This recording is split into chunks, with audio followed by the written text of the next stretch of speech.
where gaming is everything. Welcome to the Extreme Gaming Podcast. Hello, welcome to Extreme Gaming Podcast, episode 274, getting ever closer to that 300. We're going to have a beer on that one. Anyway, the day we're recording this, funny enough, happens to be April 1st, even though generally everybody hears it on the Thursday. So, no, we're not doing April Fool's jokes, but there's enough of those going around. That's what you think, Ray. We're doing loads. Oh, yeah, I'm sure. I won't know what to believe, so it'll be totally like, right. Want to introduce our rabble-rouser group here. I'm Gay Gamer. Yeah, good. Gray Gamer 25. At least you admitted it. Quick, edit that one out. I'm putting that in the bloopers. and go ahead, Trev. I can't hear you, Trev. I'm near your microphone. This is perfect. I'm also Trev, as always, and I'm also very happy as well. Hey, yeah. For other reasons. And I'm Matt, also known as Irish Guardian on Twitch. And I am Tal, and from gamertech.org. Thank you very much, guys, for having me again. And if it's all right, Gray, who you're hosting today, right? I just wanted to do one last shout out to say thank you to Scott Tolmie, who bought a PC from us. He's an avid listener of the pod. He listens every week, and I just wanted to say thanks again, Scott, for your custom, but also for leaving us a 5-star review on Google. What an absolute lad! Thank you. Excellent. Nice. If you didn't notice, we have a special guest today, and his name is Razafrag. We're calling him Raz for short. Razafrag is the creator of a third-party tool called EDCoPilot for Elite Dangerous, and we're going to get into talking to him in just a second after we do the paperwork. But say hi, Raz. Hi there, everybody. Thanks for having me on the show, and I'll try to behave. Okay. Welcome. No, you don't have to, though. It's all part of the show. Anyway, remember we have a Discord, discord.gg/extreme gaming podcast. That's discord.gg/extreme gaming podcast. Join our Discord. A bunch of people have been lately, and we do our gaming night every Tuesdays at 8:30 BST. We have a blast playing different games, whatever we come up with. And if the game breaks, we just move on to a different game. So that's happened a little bit. If you want to submit any questions to us for anything, it could be your, tech questions, game questions, what's your favorite movie, whatever. Go ahead and just email us either at info@extremegamingpodcast.com or join up on the Discord and just ask us right there. And we will go ahead and take your questions and put it on the podcast and answer them for you. We are on the socials, like we said, YouTube, Extreme Gaming Podcast, Facebook, Extreme Gaming Podcast, TikTok, Extreme Gaming Podcast. On X, we're still just Extreme Podcast. We'll fix it one day after, what's his name sells it, Elon Musk. No, I'm kidding. He already did. I know. Yeah, but you noticed that he didn't exactly sell it. He sold it to his own company. He sold it to himself. Yes, he sold it to himself. So it's like, that's to get the value up, but that's another thing with politics, which we don't do. Okay, well, we're going to move right into talking to Razafrag, Raz. Right. And as I told you before, a lot of people out there play Elite Dangerous, including myself. And he created one of the third-party tools. There's a few of them out there, but I feel that this is one of the best ones that I've ever messed with, and I like it. It's called EDCoPilot, and I love it. I'm going to let him explain just what it is. But before that, though, how many hours do you think you put into Elite Dangerous, Raz? Oh God, that's a good question. I think I passed the 10,000 hours about 3 years ago. So, dang. Wait, 10,000 hours 3 years ago? Yeah, and holy smokes! I play 2 hours a day, 6 days a week with a buddy of mine from the UK. So, I'm putting in. We worked out we play roughly a month of real time every year together. Wow. On the game. So yeah, you it does you add got up. me beat by a mile. I have 2,200 hours in it. Right. And there's no game with the exception of Division 2. Division 2, I put about 800 hours. And I far exceeded that in ED. Right. I played Elite for quite a while. I have been away for a little under 2 years when basically I felt that they kind of hit a brick wall and there wasn't a whole lot more to do. Yep. Then when they brought out Colonization, which just came out fairly recently, I think the whole base has come back and then some, which is exciting to see. And for the first time I've ever seen, Frontier decided to put out a roadmap of things they're going to be doing. And and we were really happy they came out with the new ships because I just went and bought the arcs and bought all the new ships, and I got all the Stellar editions too. Nice. Yeah, I think the last 6 months have been quite good for the game because the new ships brought a lot of players in, and I could tell Yeah. that by my user stats that were picking up. And then they did Power Play 2, which was it came with a lot of fanfare, right? And I think people found that interesting at the beginning. Not so sure now with colonization. That's the new shiny thing everyone's doing. But yeah, Right. colonization's really picked it up. But to me, I think what brought a lot of people back were the new ships more than anything else, to be honest. Yeah, they're pretty damn good. And the nice Yeah, thing, and you know what's funny, a lot of us were asking about this when I had left the game. We wanted new ships. We wanted some new content. We wanted to right, colonize. We've been right, saying that for a long, right. long, long time. And it seems like finally they've heard us. And I'm hoping, fingers crossed, especially since the fact that they put out a roadmap, that they're going to finally start introducing, more and more new things. Right. Because now I think they've really opened it up because there's so much you can do now that we're allowed to colonize outside what we call the bubble. Now it's like a new bubble. Yeah, And essentially, if people don't know, in Elite Dangerous, you can now go out and pick a system, a solar system sort of out there, and decide to make that your own. And before you start saying like, oh, well, all the players, they're going to run out of systems. No, there's hundreds of thousands of systems out there. And if they ever did think they ran out, they would just widen it out because it's a 1-to-1 equal of the Milky Way galaxy. So, and I believe they said that after all these last 10 years that we've only explored 0.8%. that's great. Yeah, yeah, So, yeah, we got a long time. yeah. There's billions of systems in there that basically they're placeholders at the moment until people jump into them for the first time, and then they sort of they generate at that point, and the player that jumps in becomes the discoverer of that system. So they have their name affixed to it after that. But yeah, we're only at 0.8% of the galaxy, which is insane, really.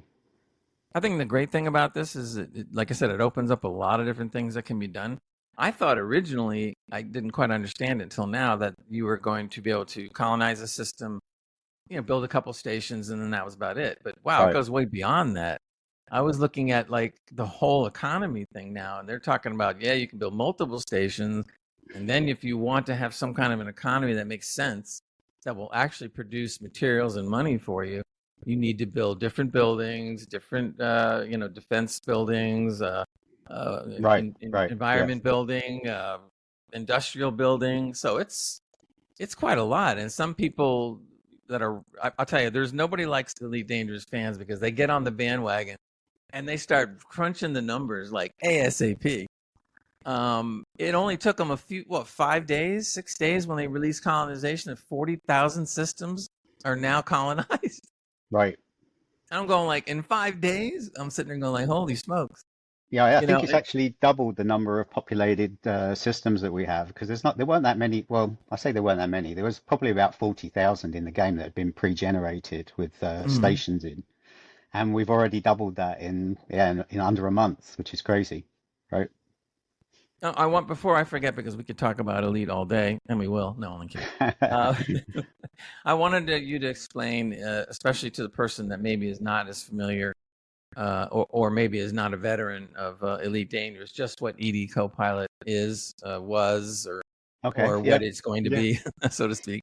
yeah. So EDCoPilot is a third-party add-on that sits alongside the game, and it reads the game journals and the JSON files that the game puts out. So it kind of knows what you're doing in the game, and it's able to react to them. So as you jump into systems, it can say, "Oh, we're jumping to this system," and it basically plays the role of a simulated ship AI. So you can talk to it using voice attack and give it commands to like initiate jump in your ship or to look things up for you, and it talks back to you using cloud voices. The Mhm. default ones are the Microsoft Edge voices, which Mhm. don't need you to sign up for anything. But it also uses Google, Amazon, and Azure if you want to use those as well, if you have cloud accounts for them. So you get these high quality voices that you can pick from. So the whole idea of this is, the AI is called Edie, EDIE, and she basically talks to you as you're going around and gives you heads up on things.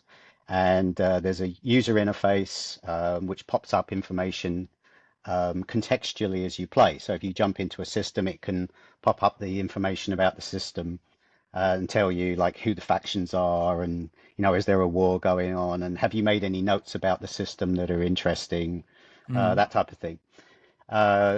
Originally, I built it for VR, so Oh, really? Okay. the whole idea of that was to I got into Elite in 2018, and I bought a VR headset like two months after getting into Elite. I thought, I've got to see this thing in VR. And when I put the headset on and played it in VR, it just blew me away. But the problem with Elite is there's a lot of information in the game that you're better off finding on some of the third-party websites that have been built, like Anara, where you can go look up where's the best place to find something. Well, that doesn't lend itself very well to VR, right? You've got to take the headset off, and then you've got to go to the website, and you've got to go look stuff up, and you've got to read it, and then you put the headset back on, and then you type in the name of the system you want to go to. And I found that very immersion breaking. I didn't like it at all. I'd bought the HCS voice packs, which I don't know if you know about. So did I. How about 7 or 8 of them? Yeah. So those let you control your ship using voice commands, right? And they have pre-recorded voices that confirm back to you. They say things. And I was thinking to myself, well, if they've got that, why can't I make one that will go out and do the search for me and come back and tell me where I need to go?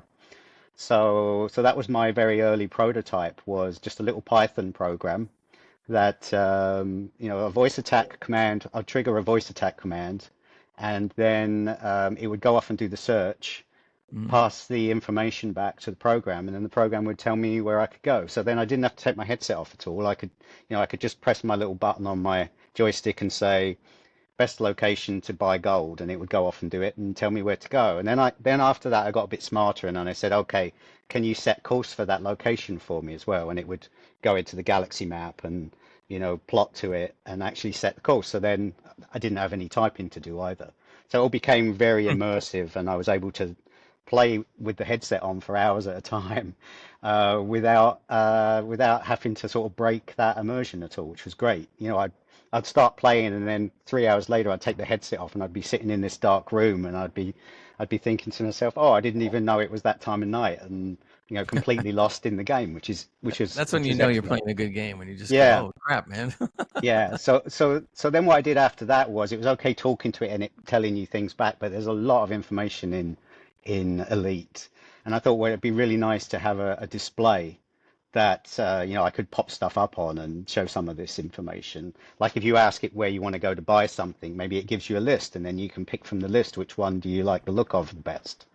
So I built a UI for it, and in VR you use overlay software that you can buy through Steam, or there's usually free ones with your headsets, and you can actually have the window floating in your headset, and I made it look like the other panels inside in the game as well. So it's all quite immersive from that point of view. So that's sort of the main functionality of EDCoPilot. I've only scratched the surface, because I really like just what I've done, or what I can or know how to do, which is probably only like 20% of the stuff that you're talking about. Even though I do have a Quest 3, I haven't done the VR thing yet. I probably will eventually. Oh, you got to try it. It's amazing. Yeah, I keep hearing that. They said that the ED was one of the best games in VR out of anything.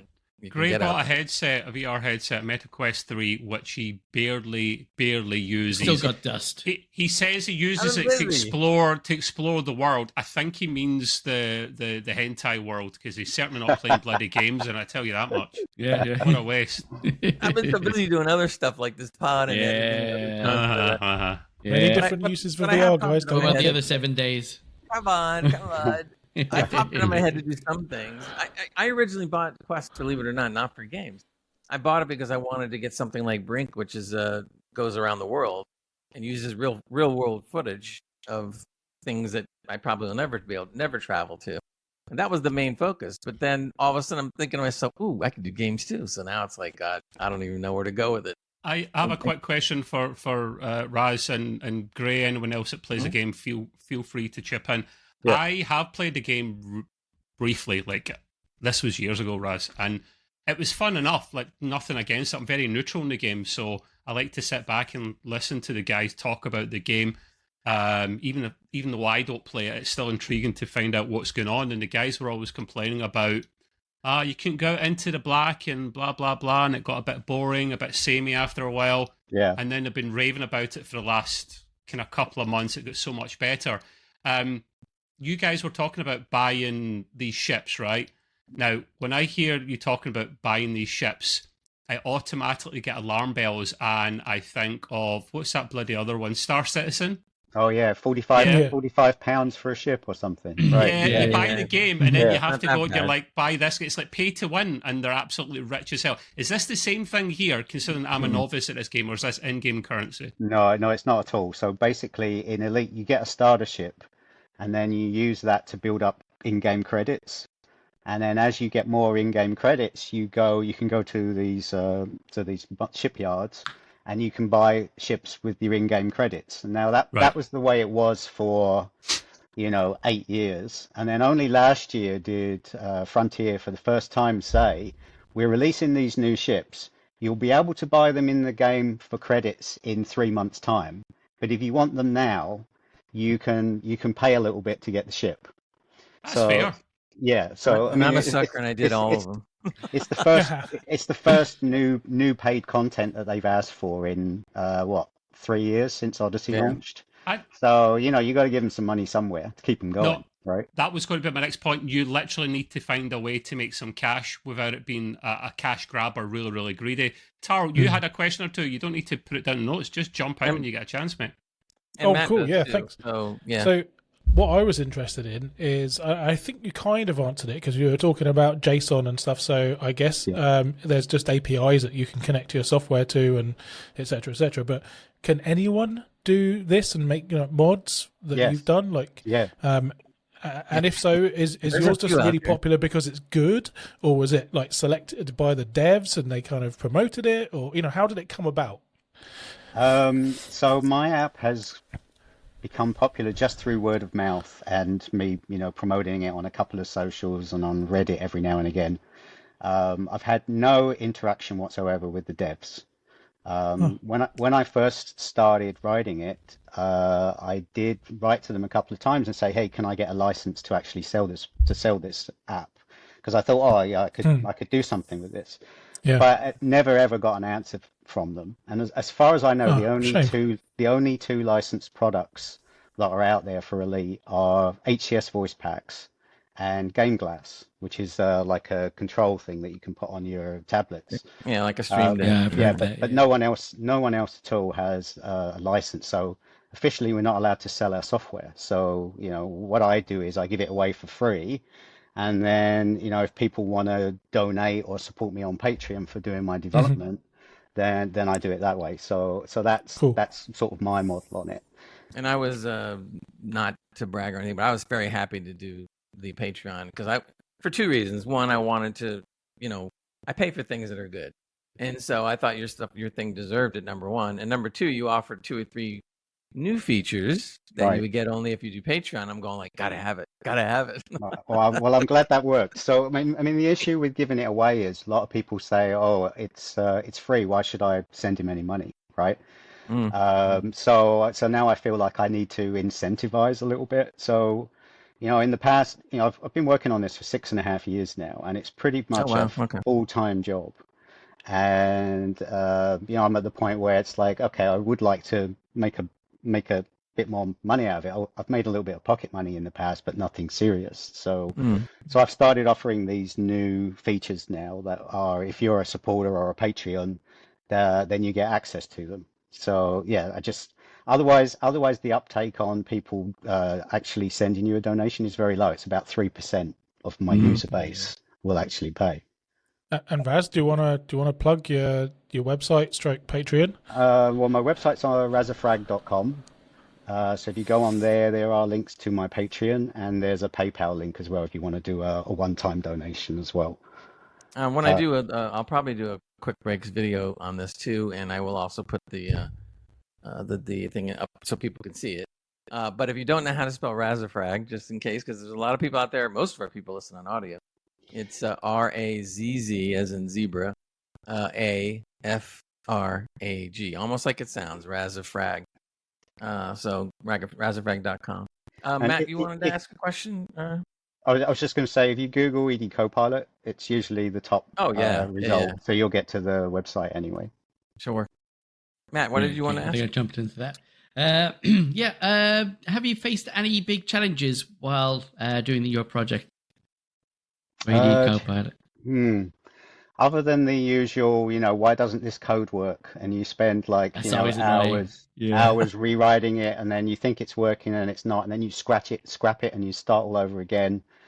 That's probably been my biggest thing. I mean, the other one is the UI. I'd never written a user interface before, and I do struggle with that. So when I first built the app, the UI was just like what's called TK Inter, which is a little toolkit that runs inside Python to put up buttons and things.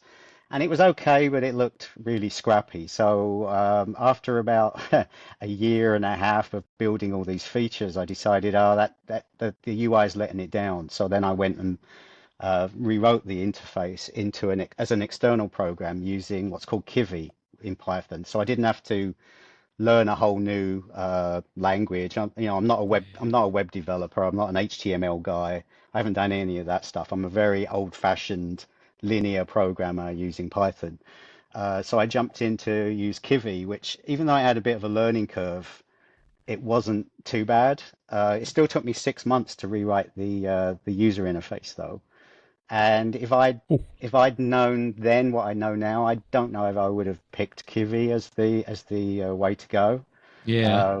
Because it's got a lot of limitations, and I do spend a lot of time fighting it whenever I need to make a change on the user interface. So that's probably the way, isn't it? Biggest one. Yeah, it is. User interfaces look easy, don't they? But then it's all the silly little things in them. Yeah. You don't know what you don't know until you delve right into it. Right. Yeah. So my user interface people have said it's a little laggy, which is true. But it works a bit like a browser, so it actually connects to the main Copilot process, and they send messages backwards and forwards to each other. The benefit of doing that, though, was that you can actually run multiple user interfaces now. So if you've got a SimPit, for example, which some people do, multi-monitors, they can have 3 different Copilot panels running at the same time. Or they could put one on a separate Windows device and run it separately and connect into the main process as well. Cool. I like that. Yeah. Oh, well, for sure, the first day I started using Copilot, I tossed it on my other monitor right next to me. Yeah. And that was fantastic because I could just sit there and look, like at this and hear it and look at the logs and Yeah, I didn't know you could separate panels off to even a third monitor because I got a third one over here. Yeah, you can just start another user interface, and then you click on which other panel you want, and it will stay on that panel while you're doing things. Yeah. There's so much more to experience on this thing the one thing I just wanted to point out that because I'm a nut with when it comes to sound files and whatnot, always have been. So when I was first talking to you on text and everything, and then and I played the game, the thing that I thought was fantastic that I always blamed the devs at Elite Dangerous was when you own a fleet carrier and you fly to your fleet carrier, the person that talks to you, the person in the cockpit or whatever of the carrier, doesn't even know that you own the carrier. It doesn't really care. It's the same line as you would get from any carrier. The same permissions, yeah. And I'm sitting there going like, dude, I own this carrier. I'm the commander of the carrier. This is my ship. I mean, if you're going for the immersion, where is it? And so the first time I pull up to my carrier and I heard your program go off and start going, well, and it addresses me by name, Commander, and it goes, we're going to get the brass band out to play for you when you come in, and all this stuff. I'm going like, am I hearing this right? That was obviously important to you as well, then, Raz. Yeah. So as well as the ship AI, the other thing that Copilot does really well is it creates all this background space chatter. So when you stop at stations, you can hear people radioing each other, like they're radioing the station asking for docking permission, or they're leaving, or they're talking to each other about just things that are going on in the game, like the Thargoid War and now about colonization. So you can hear these conversations going on because I'm using these cloud voices. There's lots of different voices that it can generate. So you do get this feeling that there's a lot of people out there talking to each other. And then the fleet carrier thing was a big thing. So many people were complaining that, why doesn't it at least acknowledge that I'm the owner? So the first thing I did with these voices was when you go into dock, it will say, "Oh, hi, Commander, you're back. We've got your VIP suite waiting for you." And as you touch down, the control tower actually talks to you. And then when you get out of your ship, he'll announce to the crew, "Oh, the commanding officer is on deck. Everybody look sharp," right? It's great. I'm telling you, your little program, and I'm not just trying to blow smoke. You basically have made the immersion for me twice as good as it's been. I mean, I'm flabbergasted because I went ahead and turned on a lot of the space chatter, like you talked about. Right. And you can also set the volume on the space chatter. So if you really just want it in the background and you don't care what it sounds like, but you do want it, fine, you just lower the volume. I actually turn the volume up, not blasting, but I turn it up so I can hear stuff going on. And I love how you use the old NASA beep between everybody that talks. It's great because people don't remember, to me, like, especially since I'm older, of course, I'm always used to that. So it's just kind of like, hey, Capcom, beep. Yeah, what do you want? Beep. Ray remembers the formation of NASA, man. He's that old. It's funny, though, because when I added that feature, I had people messaging me going, "Beep, how do you switch the beep off? Beep, it's driving me mad. Beep." Beep off. So I had to have an option where you can turn it on and off for the for those and I messages understand as why well. people think that. I do, but I like it. I think it's great. Yeah, I like it. Yeah, absolutely. I think it makes it more immersive. It just brings it all together. Yeah. A really quick controversial point that you can plead the fifth on if you want, Raz. Considering you've done such a good job with this this plugin, this mod that the guys are talking about, that does sound fascinating. EDCoPilot. Why do you think the original game doesn't have this in or wouldn't have this in? Because I'm looking at one side going, right, this is the original game, vanilla game, it is what it is. You come along with something that improves it quite a bit, but then you say to the guys at Frontier, "Listen, I would like to apply for a license," even though they have given them out on a couple of occasions and they've said no. Do you think it's a case of maybe too humble and you've done such a good job, or they don't want to admit that it needs this in the game? I don't think that at all. I don't think it's a humble thing. I think it's they're just very focused on what they do. They've been streamlined over the years to a very small crew, and they've got a lot to do themselves. I think their business partner arm isn't up to top notch. Let me say that politely. They have a partner program for their streaming base. But they don't have a partner program for all the developers out there that are creating all these third-party apps, for example. Right. And I did hear at one point they were trying to do it, but then the person that was trying to organize it left the company when they started to downsize. So it never happened, unfortunately. You're going to have to stream the game then, Raz, I think, so you can get into the streamer program then. Kill two birds with one stone. Yeah, that's right. I don't have time to stream. I'm too busy either playing it or coding, or supporting other users. Because I have a Discord channel, right? So any user that has a problem, they come and find me on there, and then they're posting, or like, this isn't working, or I can't get it set up. So my Discord's probably going off, all hours of the day and night, which is. I was going to say, so you're in the movie theater watching a movie and like, beep, beep, beep, beep. Ah. Yeah, that happens. It does happen. I mean, there are some users now who have learned and who are jumping in to help as well, which is really good. It's a nice little community on Discord now. Mm-hmm. You can plug the Discord. Go ahead and give it Discord name. Yeah, it's just the EDCoPilot Discord channel, if you can find it. There's a link on the razfrag.com website. So please go there. I have channels for people. They can make enhancement requests, or they can just come in, and I post my release notes there, and I talk about what I'm going to be working on, or I give them little sneak peeks of things. And there's some social channels on there for them to chat with as well, and post their photos from the game and all that good stuff. So it's a nice little community on there now. Matt, you had a good question about solo or collab. Why don't you collab? I want you to ask that because I want to know about that. Okay, yeah, I was just asking whether you work totally solo on EDCoPilot or whether you collaborated with anybody at all or looking to in the future. So, I get a lot of heat from people because they say, well, you've made this third-party app. Why haven't you made it open source?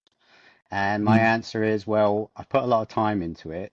I've got a lot of things in it that I've designed and developed myself. Yeah. And some of the things like the voices, I may want to use those in future for other applications. So, so to me, so it's closed source as far as, from that point of view. I'm the only developer that works on it. Why am I the only developer that works on it? Well, I had a IT career that lasted 30 years. And by the time I ended my IT career, I was managing teams of people. And I kind of missed the programming aspect that I started at the beginning of my career. So this is sort of giving me a chance to do that myself. Get back, yeah. And the idea of having to coordinate people doing updates and all that stuff just sounds too much like my old management job, and would probably take a lot of the fun out of it. So, so this way, I'm a bit of a control freak. I can work on whatever I want on it without worrying that I'm, treading on someone else that's working on another piece of code. And it's been great for that. It's been very freeing. It's the first time I've had something that I've owned myself that I can take in whatever direction I want to. So I've left it as a one-man project. That said, I am collaborating with a couple of other developers who are working on their own projects. So one guy is Commander Woodbark. He's working on something called EDCopter. And what EDCopter is a browser-based user interface that talks to EDCoPilot. And he's using all the new, like React, the JavaScript, all that sort of stuff.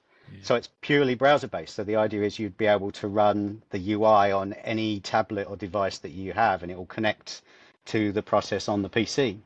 So, as he's going through developing that, I'm giving him information on what the messaging interface looks like, and he's finding things out that don't quite work well for him. So I'm adding in new calls that he can do to get the data that he needs and display it, and it looks fabulous. There's a channel on my Discord where he's working on it. He's been working on it for about 5 months now. Well, and I'd say so we're a little more clear on it. What is it? What is it going to do with your program? It's basically a replacement, if you like, for my user interface. So it just looks a little bit slicker. You can run it separately, so it doesn't have to run on the same PC. You can run it on an Apple tablet through a browser, for example. Anything that runs a browser, you'll be able to run. You'll be able to run the interface on it. So he's like recreating your UI, so to speak. Yeah, and he's enhancing it while he's at it. He's like, oh, what can I do that's different than you guys? That's pretty cool. Right? Yeah, so that's pretty snazzy. Yeah, it is. It does look nice. So I'm giving him as much help as I can to get that working. Another project I'm collaborating with is, I don't know if you've heard of Covas Next. So that's a third-party application that uses large language models purely to, and what it does is it analyzes the Elite Dangerous journal files that are written. So it's situationally aware of what you're doing in the game, and it will react using AI. It will generate chat and everything like that. So where my EDCoPilot is all scripted, or I've got certain responses that I've coded, the AI itself in this one is completely free with what it's going to tell you, right? Oh wow! So we've collaborated together so that they actually integrate together, the two apps now. So you can start up the AI app, and you can start up Copilot. Copilot can give you the same responses that it normally does, but then you can actually ask questions to the AI, and it will respond as if it's the ship AI in Copilot that's talking to you. Really? That's awesome. And then you said that's available now or no? Yeah, and it's a free download as well. It's called Covas Next. Oh wow! Yeah, you're blowing me away. Now I got to try all this stuff. App, or is it just a completely separate thing? So they've been designed to work separately, but there are integration settings, so you can click it on to say yes, I'm using EDCoPilot, and then the two start talking to each other. So nice. so if you're using it independently, the AI will talk to you through its own code. But if you say you're using Copilot, then what it does is it sends them the text message of what it's going to say to Copilot. Copilot will say it and print it on the screen as if it's Copilot that's actually doing it. So they mesh together, and they don't. That sounds very cool. They don't talk over each other that way as well, right? So that's good. And then the other thing that you can do with Covest Next is you can tell it which in-game events would you like it to just react to. So, for example, if you said docking, check. When you dock, Copilot will say, "Oh, you've docked," but then the AI will generate a comment, and it will then add that on the end as well. So, and you never know what it's going to say. So you docked, but only just. Yeah, stuff like that, right? Yeah. Or watch for that ship on the right. Only kidding. So it's great. So and it's really good for those. You were saying about how exploration it gets boring when you're out there on your own, and I get a lot of people that say, "Oh, it's lonely out there," and Copilot provides this extra company for you while you're out there. Well, with the AI, with Covest Next, you can actually hold a conversation with it as well, and it knows what you're doing in the game. So you could say, "Oh, should we go check out that planet down there?" And it will say, "Oh, that planet there. Oh, that's whatever." And then you say, "Oh, let's go land. What should we do?" And then it might say, "Oh, let's just have a walk around, or maybe we should have a picnic or something like that." You can have a conversation with it, and it's great.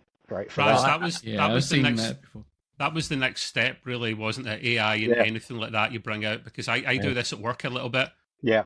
Look after the AI side of things, and it's just the next natural expansion for so many things in life, but especially your application. Right. I'm curious actually now I might tune in when Grey plays it sometime to see this lady talking to him. He loved that.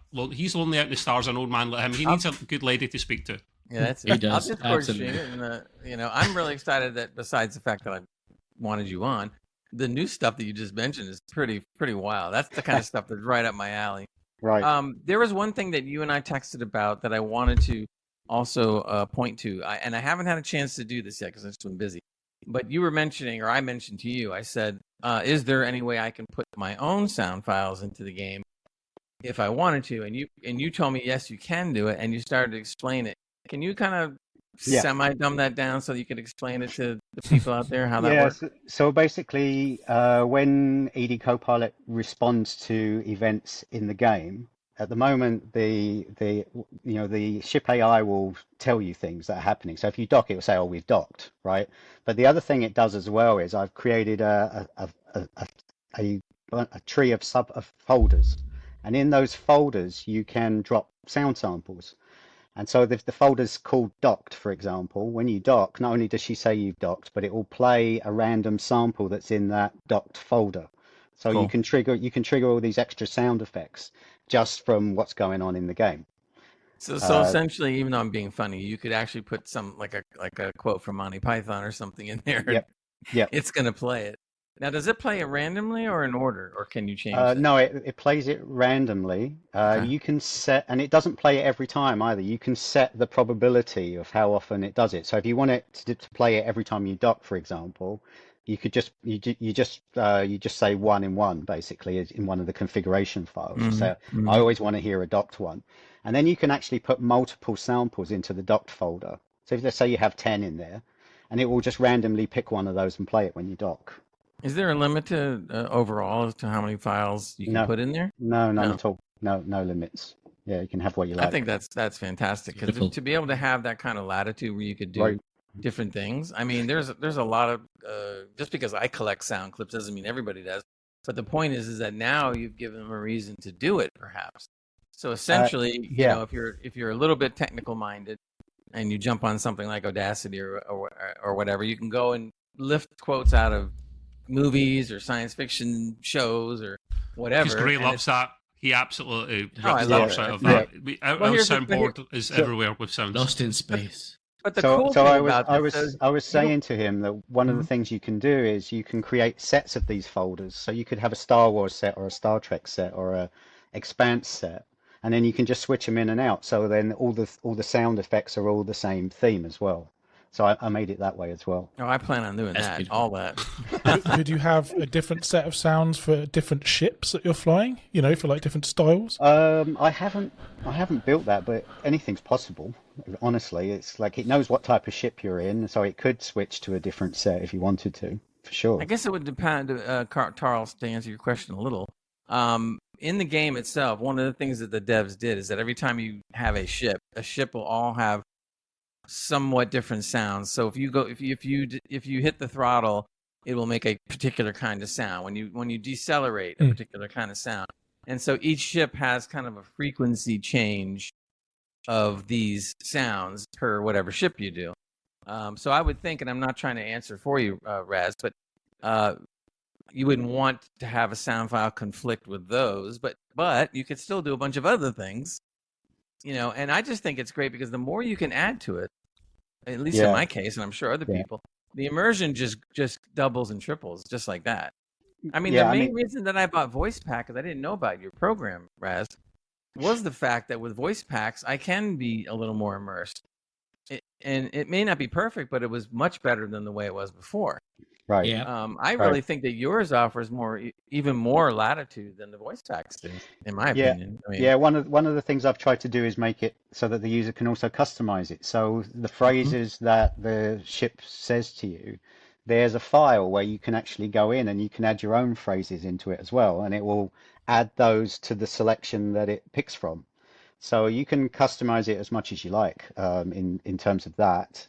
And with the sound samples, you can obviously drop in what you like to use, right? Mm-hmm. So between all that stuff, even the space chatter that you hear around stations, there are files, just text files that the user can go in and they can add more phrases in there.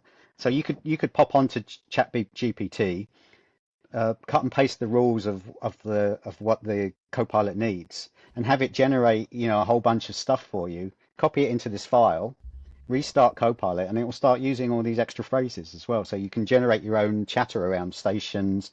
For supporters, when you go into a bar in the station, you can hear tannoy announcements as well. So you could generate like ads if you wanted to for products or just general announcements as well. Okay.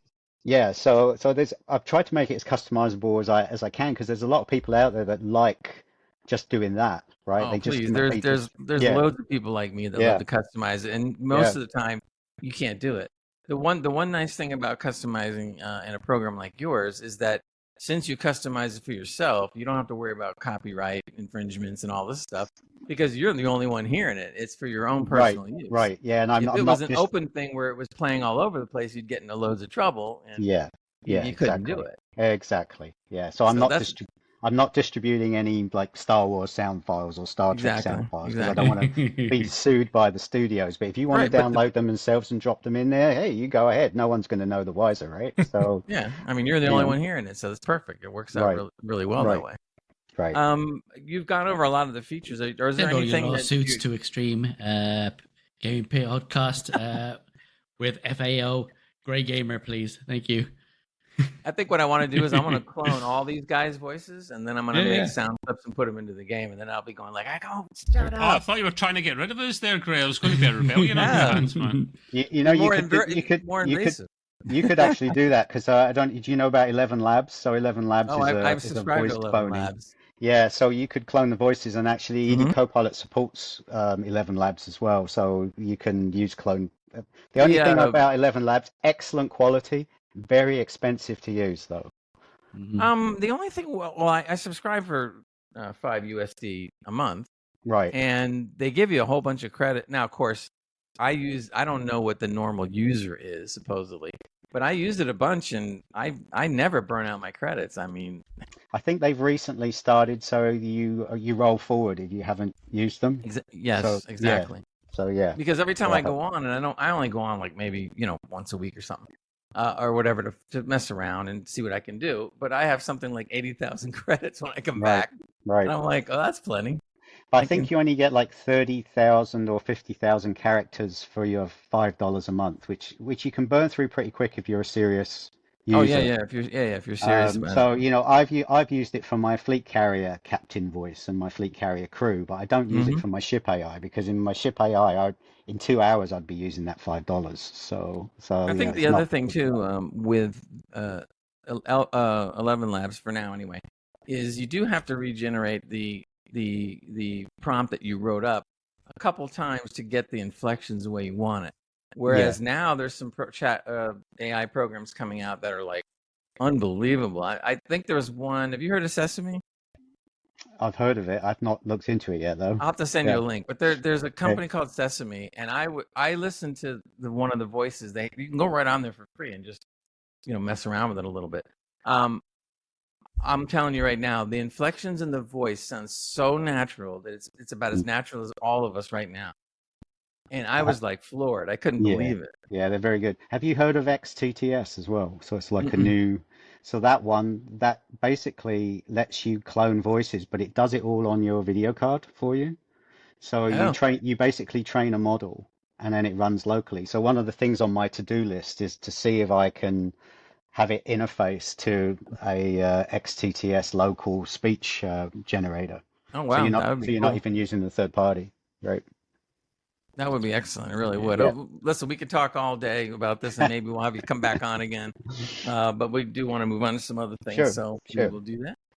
Next thing I want to talk about is a game we played, Texas Chainsaw Massacre. Both myself, Trev, and Matt played this game, and we had some fun messing with it. Do any of you guys want to start off with your?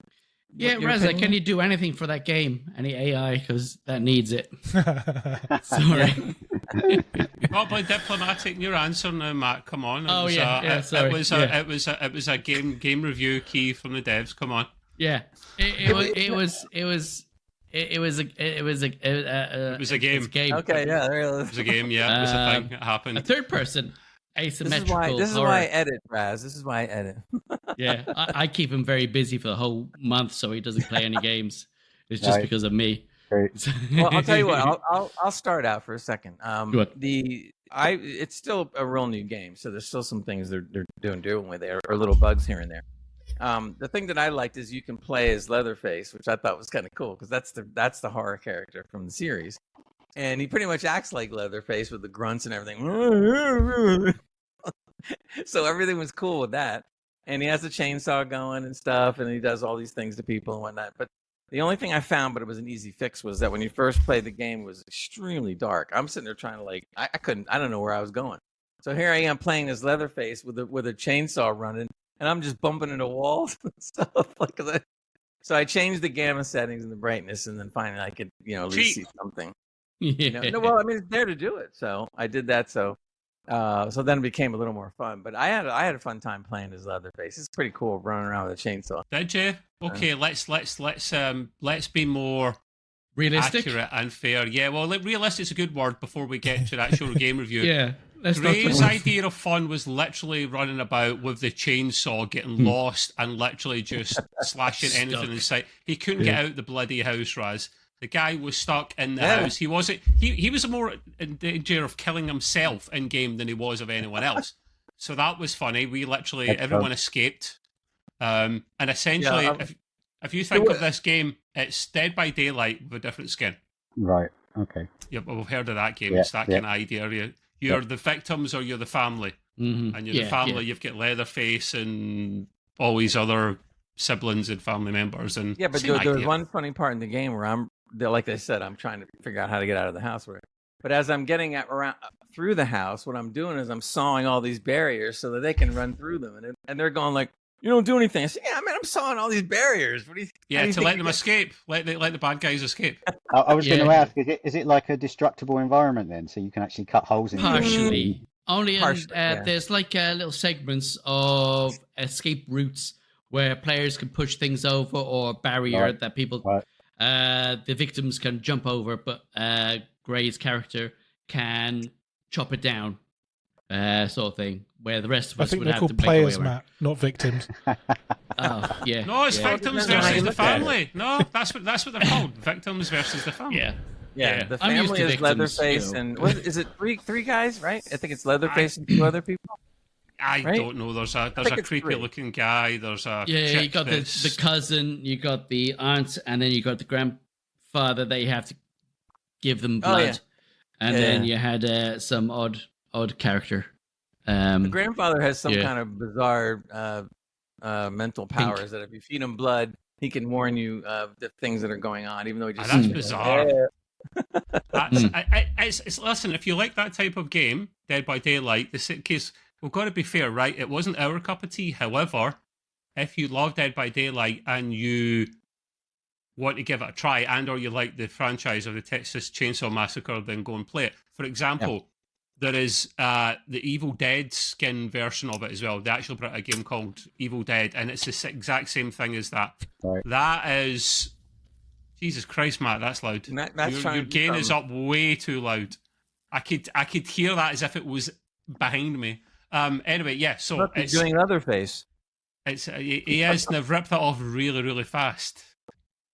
It's going to hurt. I wasn't on properly. There's no glue on it. Too much hair on that face. Yeah. If you like the Evil Dead, there was an Evil Dead skin version out for it as well. It's not a bad thing. It's just the same kind of idea, survival horror type game. You've got to try and stop the people leaving, or you can switch around and be the other side. And then you can rank up as well. There's different skill sets you can get and for both sides. And, I found one thing, though. It was difficult trying to get a multiplayer game going. If I'm right in saying it was easy enough to be the victims, but to try and get a full lobby for the family was a bit more difficult. Yeah. It was the other way around. I think it was that. Yeah, so we waited a bit longer. Yeah. Yeah, I mean, I don't know. I know why, because you couldn't bloody kill anyone or catch anyone. That's why. Yeah, I mean, there is. I mean, how much to the game itself? They got that era for that movie really nicely done, but it is pretty much exactly the same as Dead by Daylight, Friday the 13th. Exactly the same. It's too similar, thing. Matt. It's too similar, isn't it, mate? They should have put more changes in. Yeah, there have been issues where a lot of people say that it lacks originality. There are cheats for stamina, instant kills, and wall hacks. Now you tell us. And this is what I've seen with when we play and we're trying to get somebody, and then suddenly I'm on the floor and I'm the bad guy. That doesn't make sense. It's almost like it is almost like the victims are actually OP. So and we're supposed to be a little more OP, actually, to be honest. And I mean, this game and only 3 of us. So yeah, exactly. I mean, this game's been out for a while now, and they're still having the same issues. And I think this is why everybody keeps going back to Dead by Daylight, because it's the OG. It's the OG. It started it. Yeah. It's the original one, and you know where you're going with that. And they've actually got a better support from there. Yeah. There's a Dead by Daylight movie coming out. I don't know if you know that. Oh, of course there is. But what was the original for that, Raz? It was Evil Dead. That's right. All hail to the king, baby. Yeah. Oh, the quotes are legendary from that movie, baby. They said, what's his name? Campbell is supposed to be teaming up. I just read an article. He's supposed to be teaming up with somebody. I can't think of what it was, but Ash. Yeah, Ash. But I don't remember what it was that he was teaming up with. I'll have to find out. What, like a franchise crossover in a movie or a game? I don't know if it was. No, I don't think it was a. I don't think it was. I don't remember. I got to look it up. It was really interesting. I should have saved it, but I'll find it. All right, we're gonna come off Texas Chainsaw Massacre and go on to some more game news. Games. It's passion. It's life. It's time for game news. And Matt's going to start us off. So, Matt, take her away. Oh, Bajingas. What? Oh, Bajingas. Is that a name of a game? No. Yeah, no. That must be an Irish thing. I have no clue. It is. Helldivers 2 update. No, so Helldivers 2 is bringing out the new Borderline Justice Warbond. Which brings the Wild West vibes to a themed weapons, explosive, and armor skin for there. Wow, and that had begun in March the 20th. Where are we now? Yeah, we're in April now. I can do that. So this is for PC and PlayStation 5 to see that. I haven't seen it in game yet. I need to go into the game and see if there's anything going on with that and see whether you have to buy it. West theme. Oh, that'd be cool. Yeah, absolutely. I think it's going to look really good, especially with the gunslingers. I'm hoping they brought that in. So, yeah, there you go for that one. The next one I have is I think was it the Future Game Show, which is scheduled for April the 20th. We're just the first now, so that's good. I'm losing the time of where I am. So this will feature upcoming games and announcements. You can catch it on all platforms, including Twitch, YouTube. Ubisoft are doing their own, as well as Epic as well. It's going to be hosted by Jennifer English, who is best known for her role in Shadowheart in Baldur's Gate 3, and Uncharted star Nolan North. That's some good talent. Legend. Yeah, Cool. yeah, absolutely. Yeah, I'm into that. Also, is G-Man going to be there? No, just them. So this will add up to Gray's thing here. So Ubisoft have issued an update for Assassin's Creed Shadows to address cultural sensitivity concerns. This is specifically regarding the depiction of shrines within the game. The update introduces several key changes aimed at enhancing cultural respect and aligning the game with community expectations. This includes indestructible items, so certain things within temples and shrines, such as the tables, racks, are now indestructible, ensuring the sacred objects remain unharmed during gameplay. Players still can interact with and break non-religious items such as bowls and drums within those placements. There are no non-violent interactions, so any monks residing in their shrines are no longer exhibit bleeding effects when attacked. This adjustment minimizes violent imagery and in the sacred spaces, promoting a more respectful representation of Japanese culture. I don't, that's one time with what you're explaining where I don't have a problem with it. I can understand that if you're going into a shrine and you're not going to sit there and just just wreck the whole place.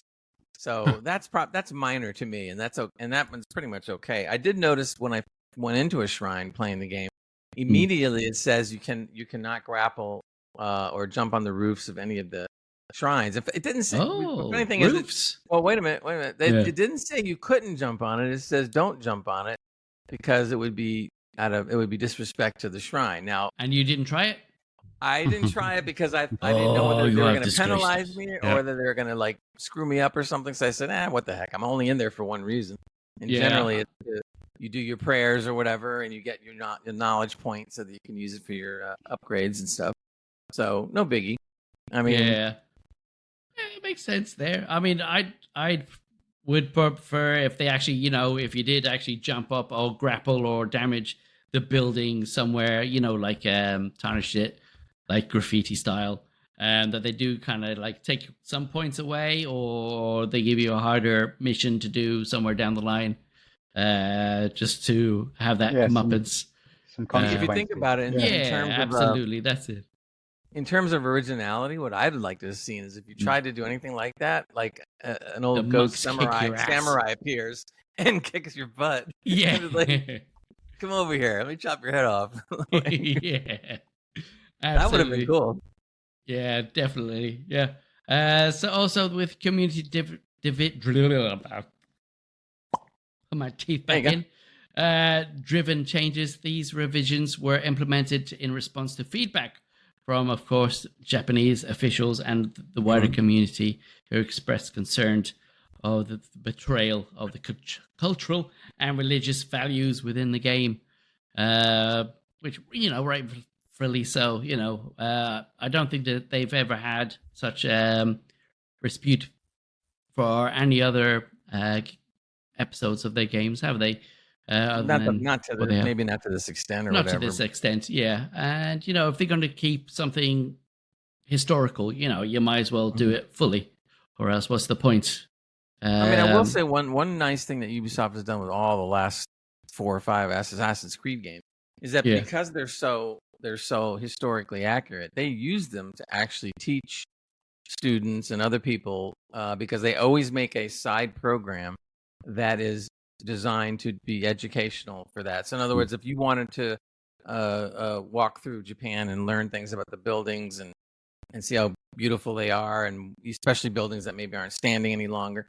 You can. I don't think the side game is out yet, but it will be. And it's not really even called. Not really even fair to call it a game. But the point is that you get into Japan and you walk through the whole city and you can see the buildings and see what's inside and see what's going on, and it's pretty cool. I mean, when they did that with Origins, which was the first time they tried it, it was absolutely amazing. You could sit there and just walk around the cities of Egypt as they looked then, because I have enough data to pretty much get it accurate, and you could walk around and it was stunning to be able to do that. So I think that's wonderful, that part of it anyway, besides the fact of the game.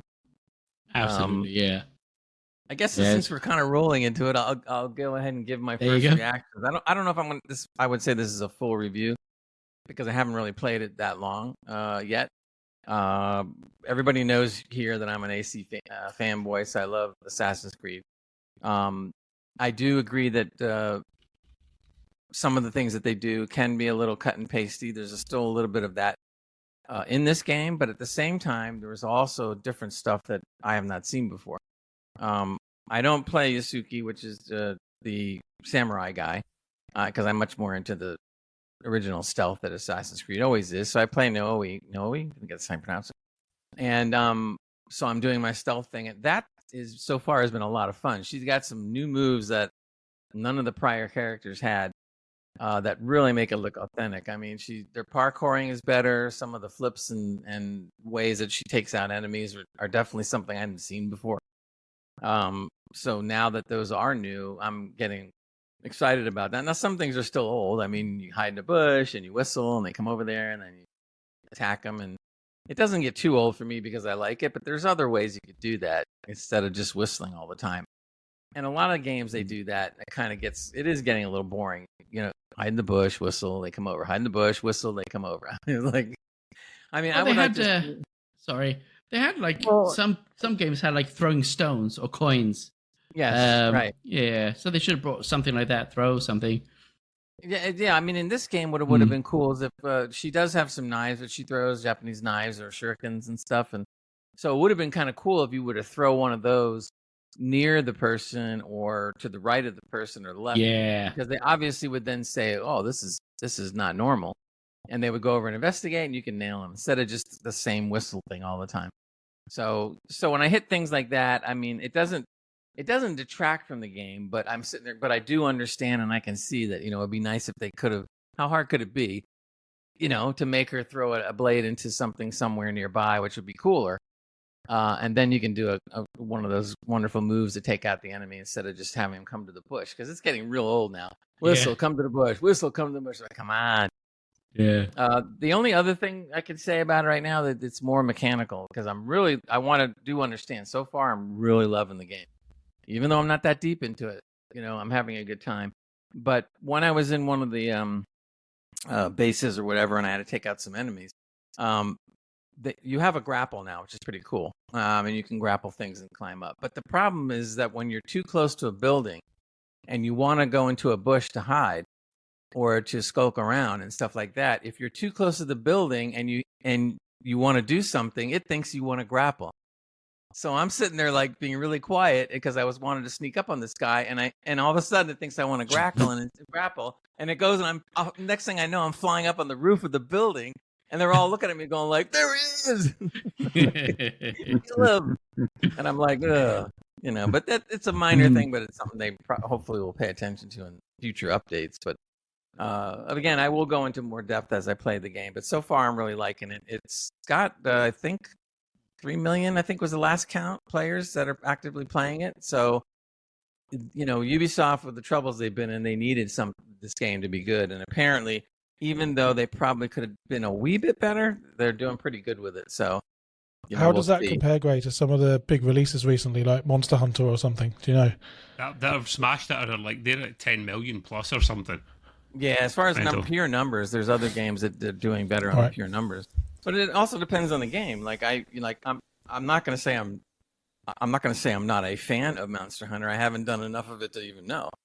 I just know that there are particular games that I really will go out of my way to play, and Assassin's Creed is one of them. I was just curious for just to see where it's kind of just how successful it is compared to some of the other big games. Well, they did say that with the exception of Origins, I believe it is outsold at this point in time the previous 2 or 3 games that they did, which is saying a lot because they all sold well. I don't know if this one game doing this well is going to take Ubisoft out of its troubles because Ubisoft pretty much buried themselves. The rumors that I hear is that even though it is doing well, it's not going to be enough. And there was a story that has been confirmed now that we talked about on the podcast more than once. And they are entering into a new deal with Tencent. Right. And it's going to be a new entity that is going to be, they don't really even have a name yet, but it's going to be like a side entity of Ubisoft, and it will handle only the top IPs that they do. So that means Assassin's Creed, I guess some, what's it one that, Far Cry, Tom Clancy. Far Cry, yeah. And they all the rinse and repeat franchises, basically. Yeah, basically. So what we're hoping is that if that's the case, then maybe now we're going to see some interesting stuff come out of this.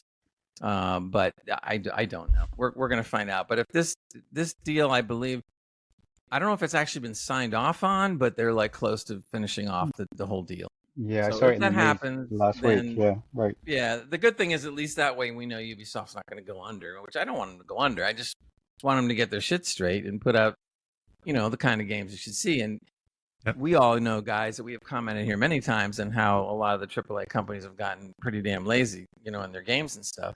And this is just another problem. I'm glad they took more time with Shadows to kind of like not have so much of the laziness in there, right? Yeah. But you can still see some of the laziness, in it. It's just fortunate it doesn't detract, entirely from the game. But where the game has been getting like 7, 8 out of 10, occasionally you might see a 9, but usually it's been around 7 or 8. It could have easily gotten a 9 or a 10 if they had been a little more original, like the Greg, stuff. There's a hell of a difference between 7 and 8, and then say a 9 and a 10. See those points at the top? They take so much work to get those additional points, and I think that would have taken. So that's where I respectfully disagree. That I think that is probably a solid 7 out of 10 that game, maybe 8 at a push, but 9 or the 10 out of 10 very rarely exists. If you look at Metacritic, very rarely will you get a game in the 90s. Unless it's like Nintendo. It's very, very hard to get 100% quality in a game. So like 8 or 9 is the norm for the top level. I think Baldur's Gate 3, the recent one, ended up getting really well across the board. But that game was good. They took a lot of time on that game. Really good. So stunning. It goes to show you that you can do it. I saw a guy's video on YouTube. I don't remember whose it was now or anything about it other than he was saying that the first few hours or so, 3, 4, 5 hours of Assassin's Creed, the new one, are pretty decent. But then after that, all of you start to notice a lot of the kind of things that make it not a great experience. I don't remember any of the details, but he was saying that he thinks that the reviews could be a little bit overinflated because most of them rinse and repeated. Because the gameplay loop just gets a bit boring and very stale very quickly.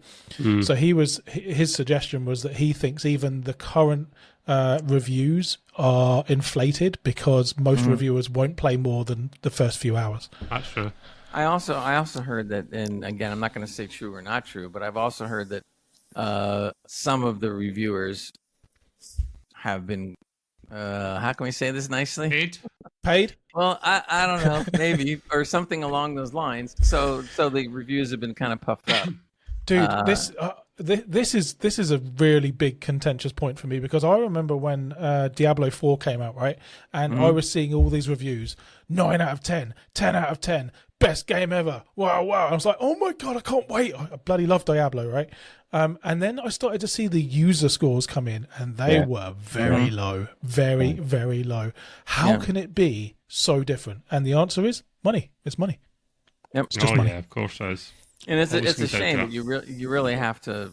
Nowadays, it's like you really have to seek out the user score so that you can at least get a rough idea of a blend or a norm. This is why Steam is so important to the gaming landscape, because I can look at those user reviews and I can see, okay, this is an overwhelmingly positive, not just of all time, but recently as well. And when you don't have a platform like that, I guess Assassin's Creed isn't on Steam. Is that right? No, it's on. No, it's not. Is it? Oh, yeah, it is. Yeah. It's on. Yeah, Ubisoft, whatever, Steam. the Ubisoft app. I personally, and this is just my personal opinion, I don't trust it. I don't trust reviews from the likes of, your IGNs and your rock, paper, shotguns and, your PC gamers. I've been a PC gamer really my whole life. Twitch streamers. Yeah. I do not trust it unless there are user scores, and that is probably the most valuable thing for Steam. There is one place where you can trust the reviews of games. Right here. Absolutely. Yes, because nobody pays us fuck all. We'll tell you exactly. And where's Mrs. Brown? Even if they offer me $1,000, I wouldn't take it. Yeah. No. Well, I would. I'd give you an honest review, but I'd still take your money. Just give me your money. Just tell me to shut up. Give me money. You know what I think is kind of funny is sometimes you'll see people do a review and right up front they say, thanks to whoever, Ubisoft, whatever, give me the game. And in no way am my view is independent. They had nothing to do with it. Okay. But even when they haven't given them money, though, keys. Right? these people get keys, 2 weeks, 3 weeks, a month before the release date, which means they can make release day content.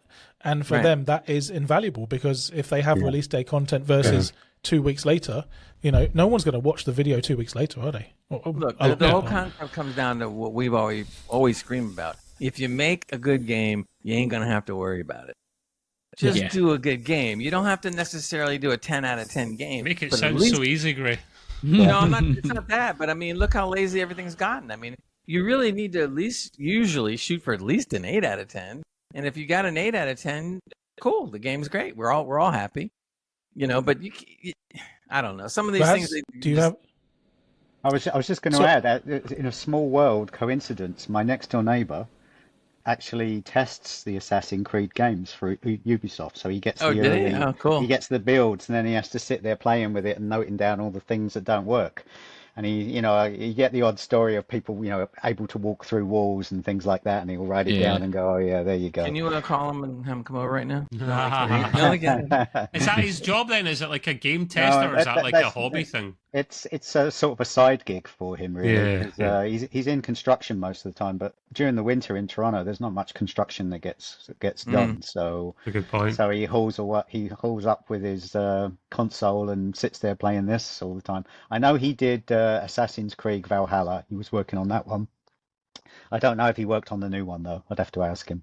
Interesting. He's not an employee. He's just like I guess he's like contracted out, right? They must send these discs out to a bunch of people just to play it through. Well, if he starts driving around in a Rolls Royce, then you'll know. Yeah, no, he definitely won't be doing that. I don't think it pays him that well.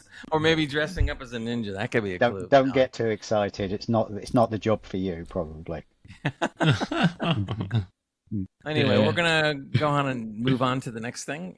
We have some hardware and tech news, and Tarl's gonna start it off. Jesus, the size of that bottle. Jesus. Thank you. If they had that with whiskey, I'd be done. I think we all would. Yeah. I know. What is it with the big containers full of whatever? Compensation, isn't it? Look at the size of this thing. It's the size of my head. Yeah, I have to have large bottles because otherwise I forget to drink. By the way, Raz, we go off on wild tangents. We do.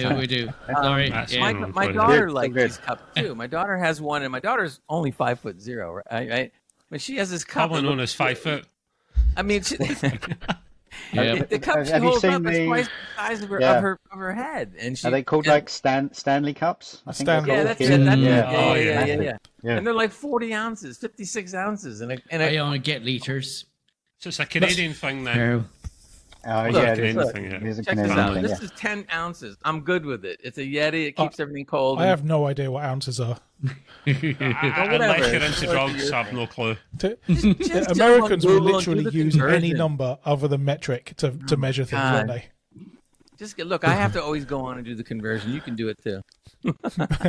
Yeah. Your next thing you're gonna say is we'll outnumber you.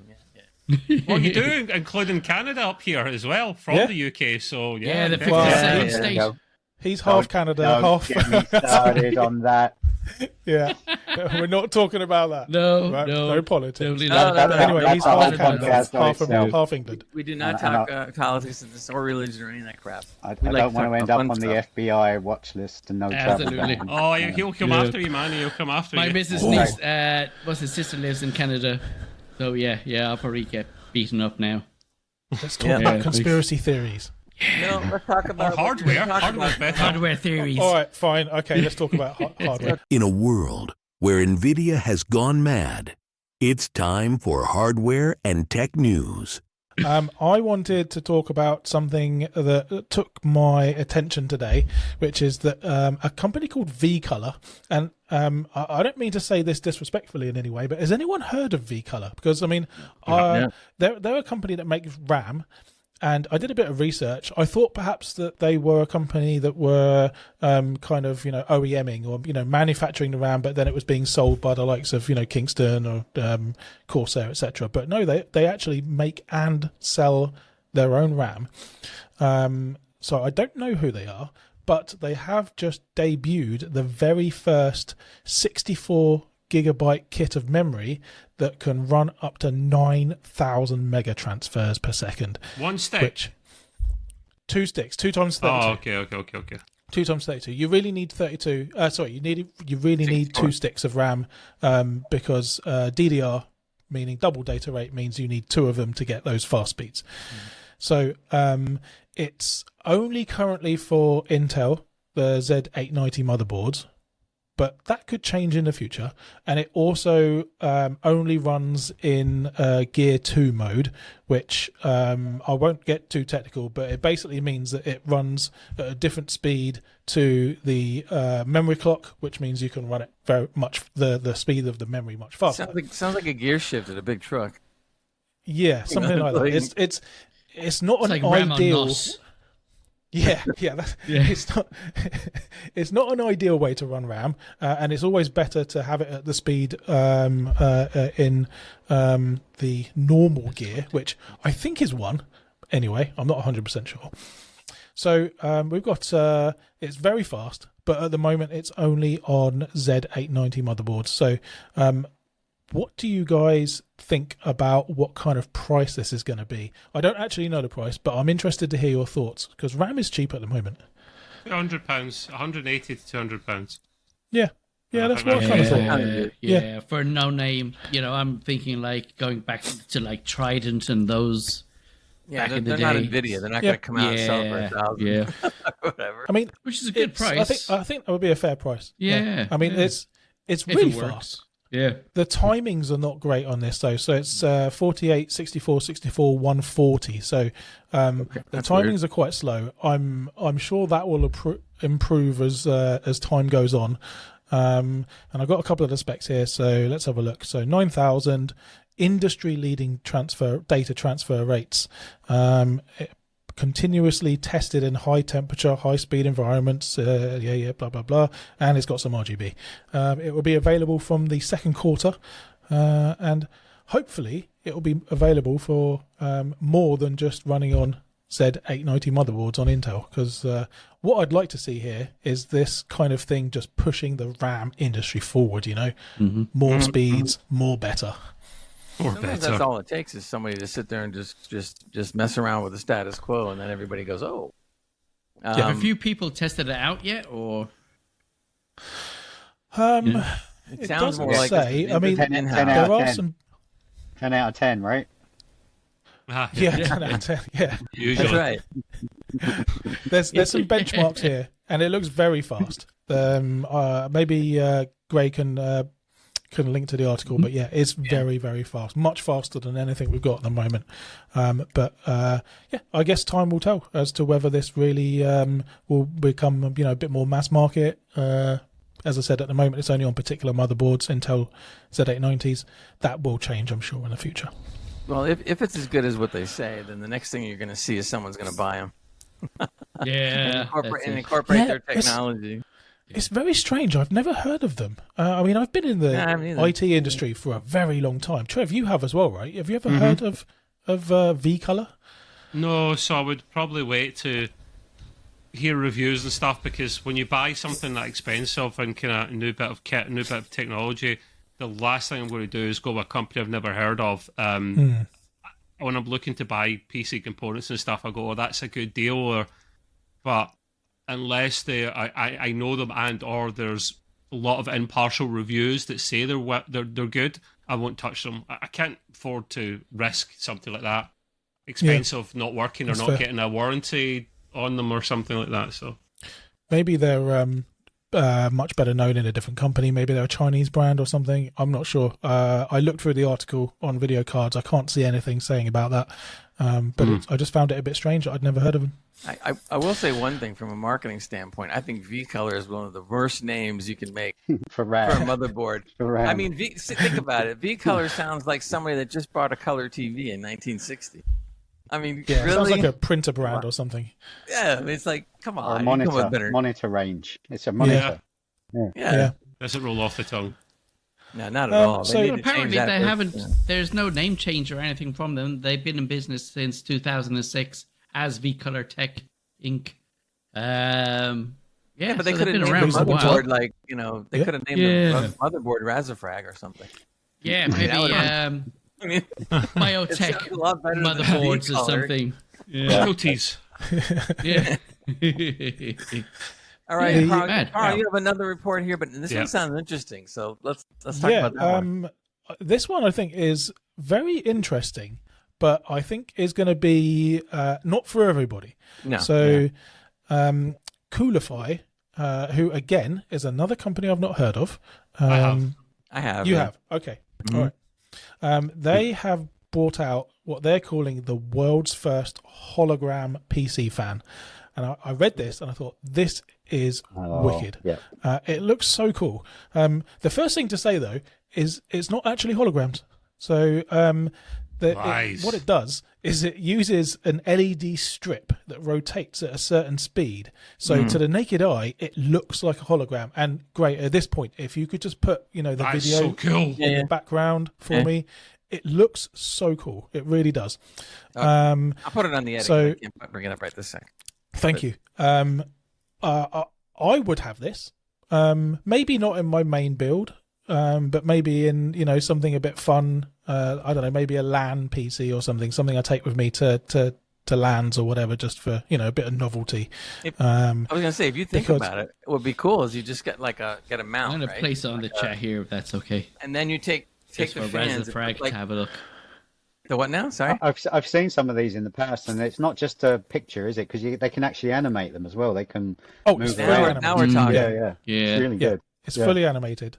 So what I was gonna say is I'm not gonna put them on my computer. I'm just gonna line it up like this and mount them on a piece of wood and have them all running, so I can see them. Like, it would make a cool background, wouldn't it? If we're doing something like this, if you're podcasting, put it on top of my computer and just have it. That's cool. You can have my face doing things. There's a couple of downsides though, and unfortunately, these downsides, at least for me, mean that it's a deal breaker. I wouldn't buy these. So the fans have their own memory so that they can do what they do, but you have to connect the fans to your phone through Wi-Fi. That's a bit of a downer for me. I don't want to mess around with that. It means you can't run. You can't control the fans, or rather the image on the hologram through the PC. It has to be done through the app on your phone. That's just ridiculous. Yeah, that's a bit of a bummer. I don't, as maybe I'm just a bit old school on this, but I'm quite loath these days to have an app for every single thing. The next thing will be you'll have to have a subscription for it as well. But that's a different thing. Carl, all they had to do, instead of spending the time resource making an app for your phone times maybe 2 if it's iOS and Android, you could have just actually put your resources into making a bloody Windows version of the application. Yeah, I can't imagine it would have been too difficult to connect them by USB and then just have an application on your PC that runs them. Yeah, but I don't know. What do I know? I'm not manufacturing fans for a living. Maybe I'm being silly, but seriously, I wouldn't mind seeing a fan that's maybe 2 or 3 times the size that you can mount. Again, put it on top of your computer, but you have the hologram or whatever it is they call it inside the fan be programmable.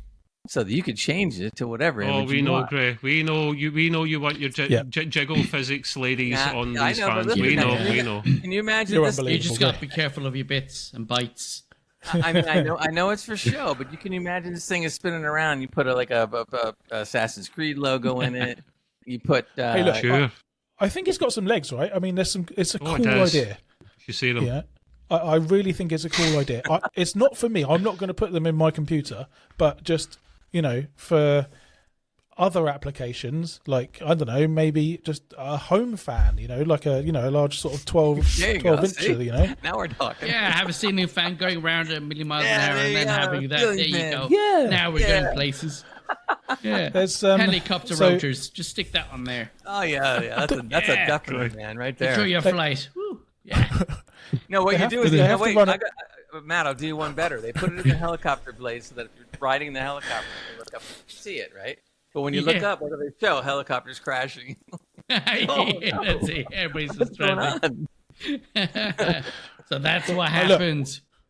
We're just doing the job of the marketing people here for this company. So we can't give any more ideas. Get in touch. They're not paying us. Give us the royalties that we clearly deserve. Yeah, that's it. The only other thing I wanted to mention was that they are, as I said earlier, they're fixed speed, so they only run at either 1500 RPM or 2600 RPM. You're definitely crashing in a helicopter then. Yeah. Yeah. No power scaling then. That's just ridiculous. It's getting worse by the minute, man. And I don't know whether you have to buy like a different SKU for that, or there's a button on the fan that you press. It doesn't specify. And the last thing is that they are actually £45.99 each. How much? Is quite expensive. How do you know that's pounds? It doesn't say. Wow. That'd be dollars. It's American website. Yeah, probably dollars. Yeah, so $45 each. I'll wait. Which, if you think about it, even the best fans from the likes of Noctua. Yeah, thank you. Lee, Noctua, Corsair. Thank you. Yeah, no, it was Noctua I was looking for. They had a brain fart.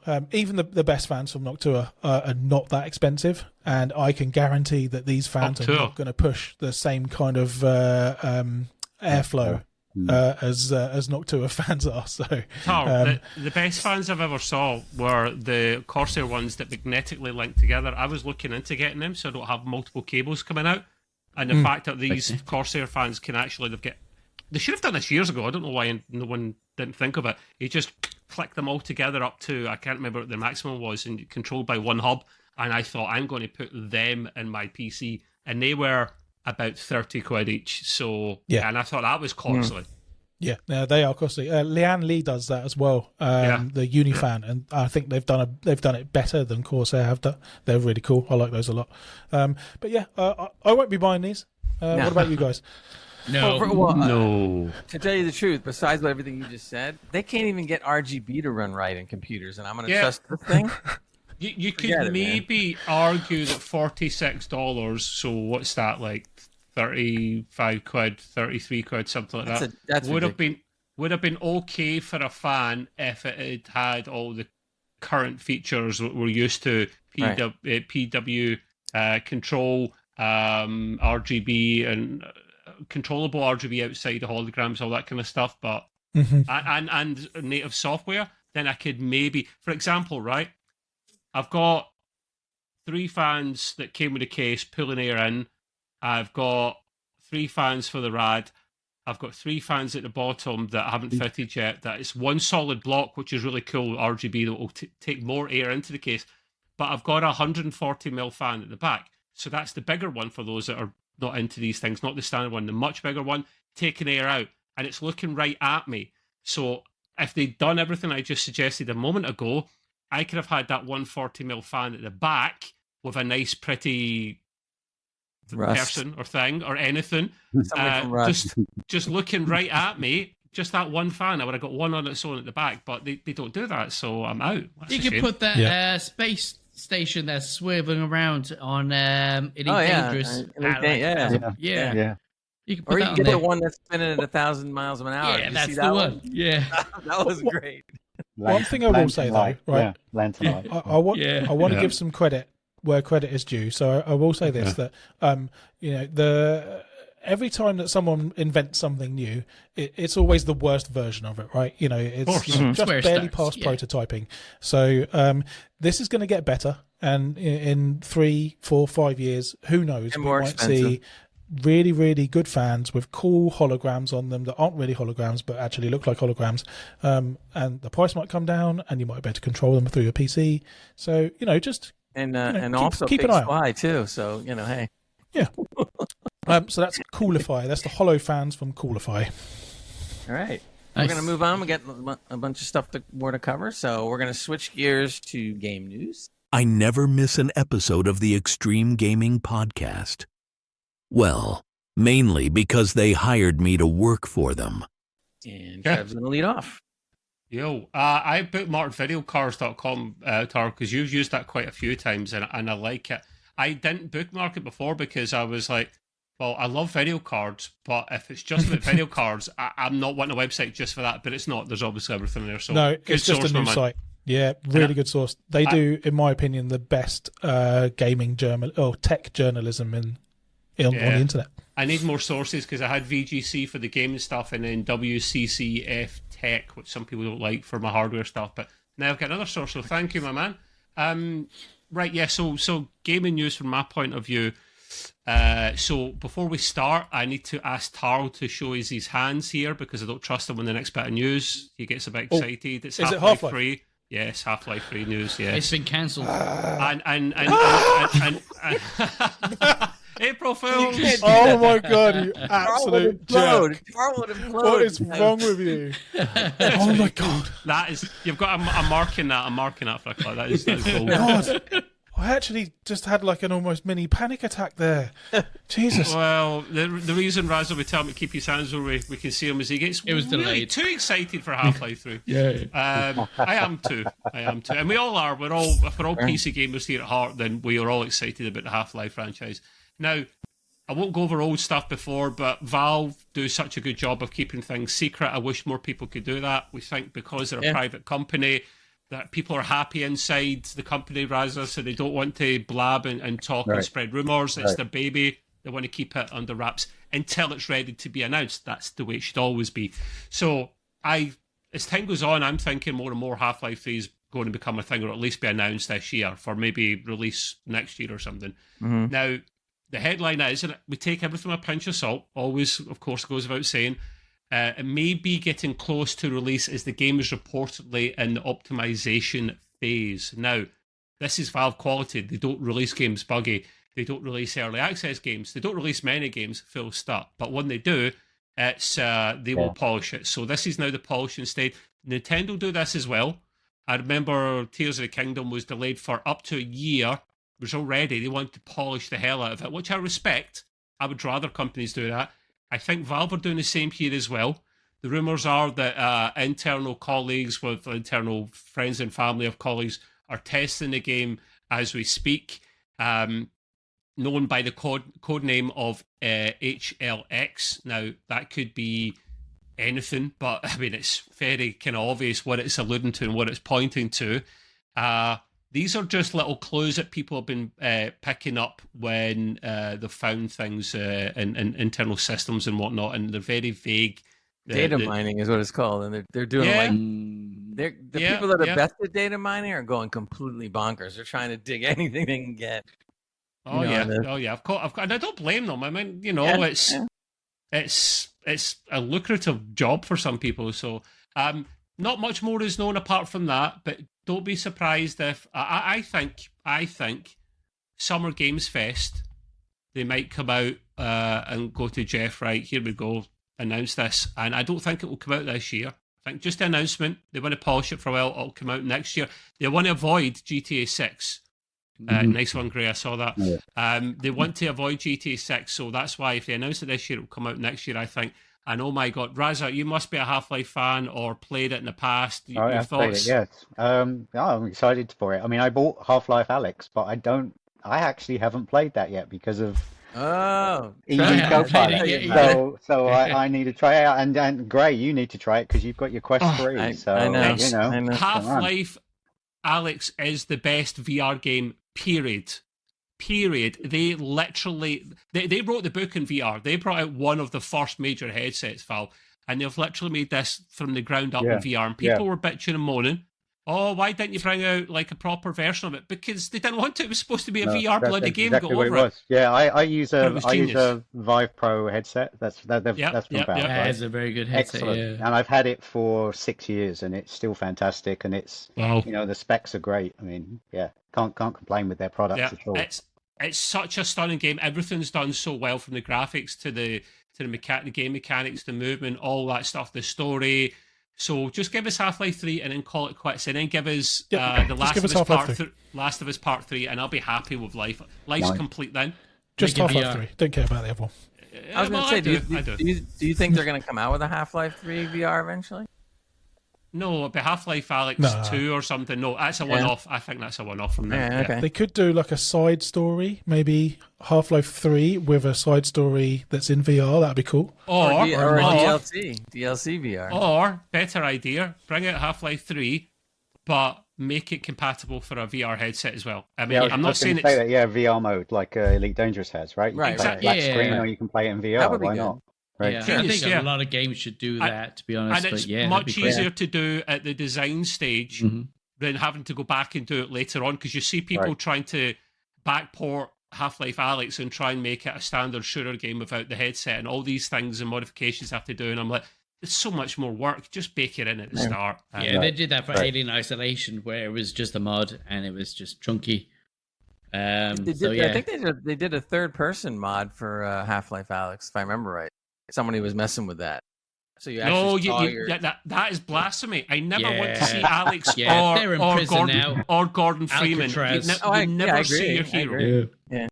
Anyway, right. So moving on from that, the other bit of news, which is controversial, it's not my cup of tea. I will probably take the piss out of it in a second as well, because I always do. Hogwarts is free.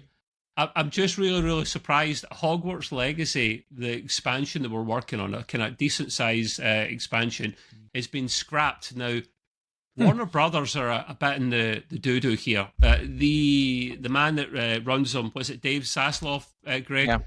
He has been cutting things left, right, and centre from their whole brand because they're basically skint because they keep making too many shit movies and they're not getting a lot of money back. So that's the technical word, by the way. Shit. But Hogwarts is really popular, right? No, I mean, Hogwarts Legacy. Exactly. Thank you. So I'm like, why would you do this? Why would you actually do this? Because they want to incorporate it into Legacy 2, Hogwarts Legacy 2. That's probably why.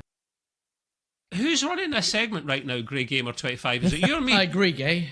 Gray, sorry. What? Yeah, Gay Gamer. It wasn't me. That was Raz. No, probably they won't say for sure. Of course they won't. It's cost cutting, yes, but they probably think that they could make a lot more money as well by just making the second. But I think they were actually doing both. I think they were making expansion and then they were getting a team to go on to the second game. And they've just went, listen, let's just get the guys work on the second game because the first game done gangbusters and we want some of that money. Raza, your opinion on Hogwarts, the game or the franchise? Is there something wrong about grown men going about with like waving their wands and stuff for you? Does that creep you out? That's the adult version of Hogwarts, is it? Yes, no, it wasn't actually meaning that, to be fair. I just thought grown adults playing with bloody wands and magic. I'm just like, any game with magic, I'm out. We're big on double entendres. I mean, there's a great genre there, right? All the fantasy stuff. So I can see why it plugs into it. I mean, like the Baldur's Gates of the world and all that. Everyone gets into those. I don't have a problem with it. I've just never played it, and actually, I haven't even watched all the movies, so I couldn't. Never seen a movie. I can't relate very much to it. To be honest. Funny, I haven't seen the movie. I haven't seen the last two movies. I don't know why. I saw all the others, but I didn't see the last two. But the game is great. I picked it up right away and played it. I love that game. But I know It has a huge audience, right? So if they're smart enough and they say, okay, let's not make this a DLC. We can charge more for a full product called Legacy 2. Then all power to them, right? But surely, surely doing the expansion and then doing number 2 will be the biggest boon for them financially. I wonder if perhaps they've got to that stage. What was that game that came out recently that was it was a live service game and it was only out for about a week before they cancelled it and just shut it all down? I've forgotten that. Concord. Concord. Yeah, Concord. Yeah, that's it. So I just wonder if they've got to the point, I don't know, and they've just cancelled it because they just don't think they can make it good enough, or they don't think that it's going to sell enough or whatever. Or maybe it's a way to fast track Legacy 2 by just taking all the rooms, all the meshes and everything and chucking it into the second game, right? So they can say, okay, if they've already got all this extension, why not put it in the other one and charge a separate product for it? It is definitely cost cutting as well, though, Raza, because Gray or someone else touched in this article. It was Gray actually. They were cancelling other games, Warner Brothers as well. Wonder Woman that they were working on. That game was done. That's gone. Yeah. And so they basically it was finished. They were going to do a game. Oh. They wanted to basically take the resource and put it in other places, including Harry Potter 2 or whatever, and more Mortal Kombat stuff, because they want to double down on franchises that they know are actually working for them, which is it's kind of an Ubisoft thing. It's too much risk trying to start something new, so let's just work on stuff we're already working on. So I think that's an everyone thing at the moment, Trev, honestly. Yeah, it is. Yeah, it's true. No, it's not just them. It's just that Ubisoft are at the top. Yeah, they are. Well, they're near the top. So I'm conscious of time, so I'm keeping an eye on that. The last thing I've got on my docket is there was a Nintendo Direct, was it last week? Yes. And that's not counting the one that's coming tomorrow, the one I'm pretty excited about for the Switch 2 hardware reveal and cost and whatnot. So next week we'll talk about that. There'll probably be a section at the start. We'll cover that one there. But they done another Direct last week because they wanted to focus on games that are coming out for the Switch 1, probably some for the Switch 2. And these games will be probably backwards compatible. It's going to be what's on Nintendo's docket for a number of months going forwards. Nintendo, there are a lot of Nintendo fans there, so I need to be careful. I don't like a lot of their games. They're obviously understandably a Japanese company, so they'll make a lot of JRPG games, right? And I get that. I respect it. They're not for me. So when you see games like Dragon Age 1 and 2 remakes that were on the Direct docket, puts me to sleep. Not really my kind of cup of tea at all. I love that, Trev. He says, I need to be careful about what I say next. And I don't like Nintendo. And he catches them right away. But I am going to buy the Switch 2, though. I can say I don't like something without slating it. I think that's fair. Yeah, that's fair. He's a Scot. So he can do that. The game that they were not talking about for the longest time was Metroid Prime 4. Oh, nice. That was announced in 2017 when the Switch 1 came out, and then it just died a death. It will come out this year. They brought out another trailer. Man, the Switch graphics that system is aging badly, not well now. So they brought this out, and a lot of people love Metroid. I never really get into it. This will be a game that. Do you like it? Yeah, I did. Metroid. Yeah. Back in the day, like that. Right from the first. When did it come out? Like mid-90s? The first one? Like that? Just amazing. Every single one of them amazing. And they brought out that one. I used to like Metroid better than the Mario games because it was sci-fi, and I've always been into it. It was brought one out. They brought one out a couple of years ago for the Switch, the OLED one. I can't remember what it was called. It was a 2D one. Or a 2.5D one. That was pretty cool. But yeah, so this is coming out later this year. No release date still. We obviously it'll be Switch 1 and Switch 2. It'll run a lot better than Switch 2, so I'm looking forward to that. In terms of going through and trying to find anything else decent, they were the kind of the big ones. You obviously had Pokemon Legends, ZTA. Everyone loves, not everyone. If you're a Pokemon fan, you'll love this game. Not really for me, but to each their own. And then they brought out something called virtual game cards on Switch. Now, they're very family orientated, Nintendo, and the gist of it is, instead of an actual physical card, this one's a digital one which you can share up to 3 titles with a family member for up to a fortnight, which is really cool for the kids. That's really cool. Yeah. The parents can, there you go, you can have a game for a while and then your sister gets it and blah, blah, blah.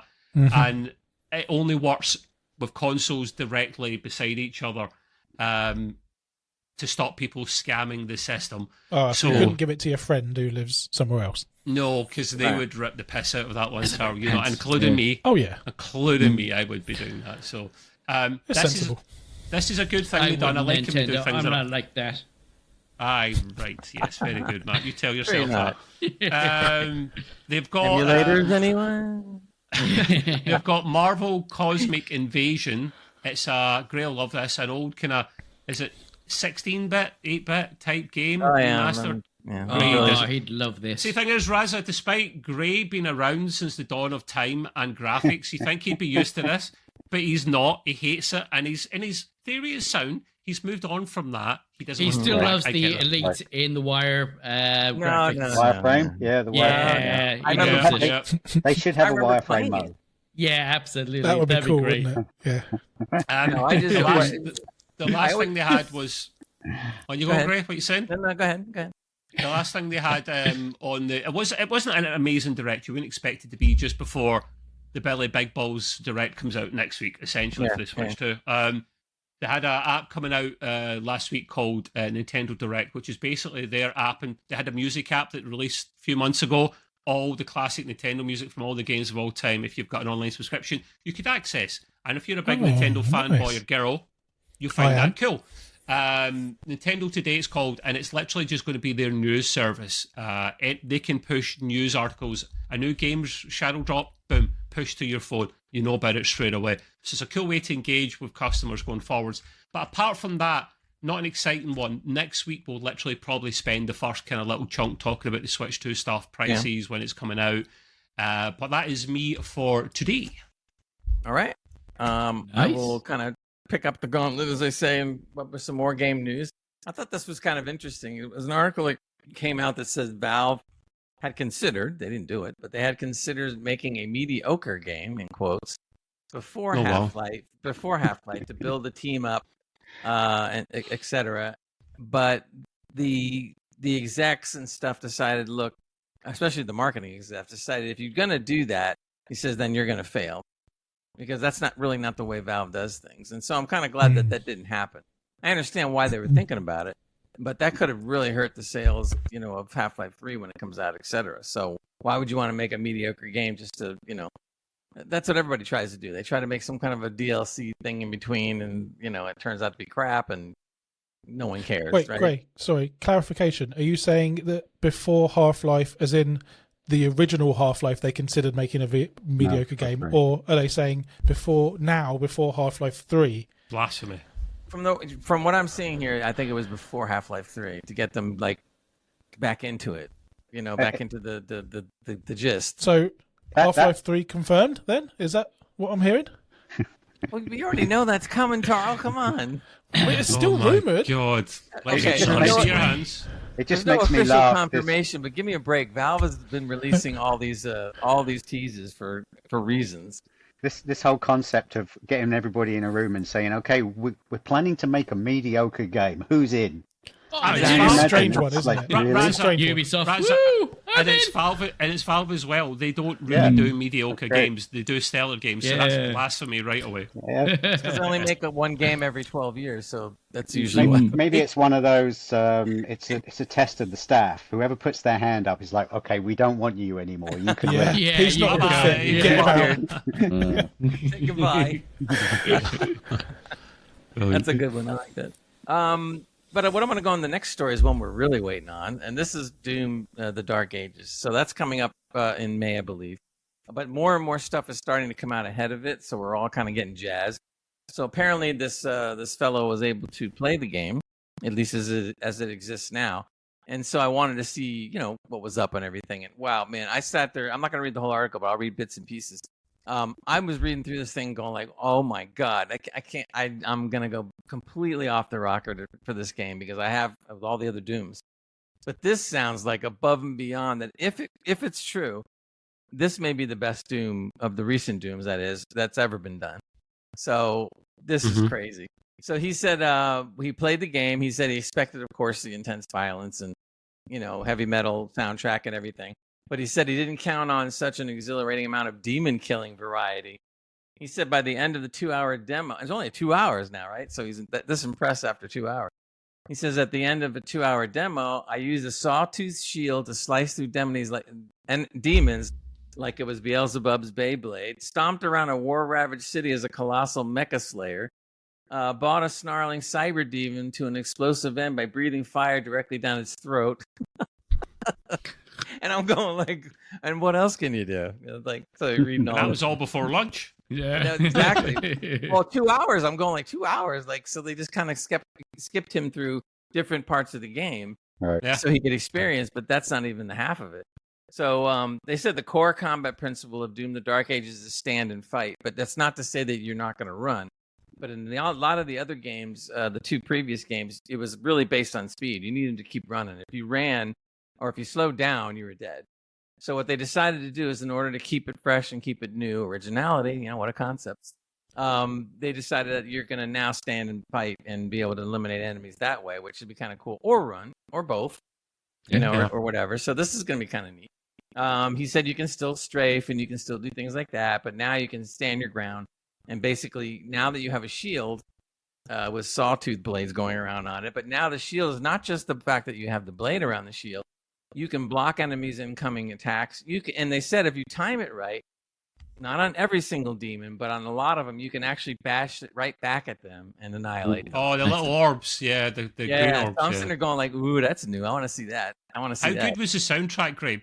Is this Digital Foundry one or the Video Games Chronicle one? I think this was VGC. IGN. Oh, IGN, right? Okay. I think the so. soundtrack is epic. Like he tried to say it was a bit meh. I thought it was brilliant. I was like, I didn't even like rock and roll music at that kind of level, but when you play that game, you're just like, you feel like you are the Slayer. And well, first of all, it's software that only makes a couple of games, and they're kind of like Valve. When they put out a game, especially like Doom, there is nothing wrong with the game. I mean, very little has to come out and be tweaked. Little things, maybe.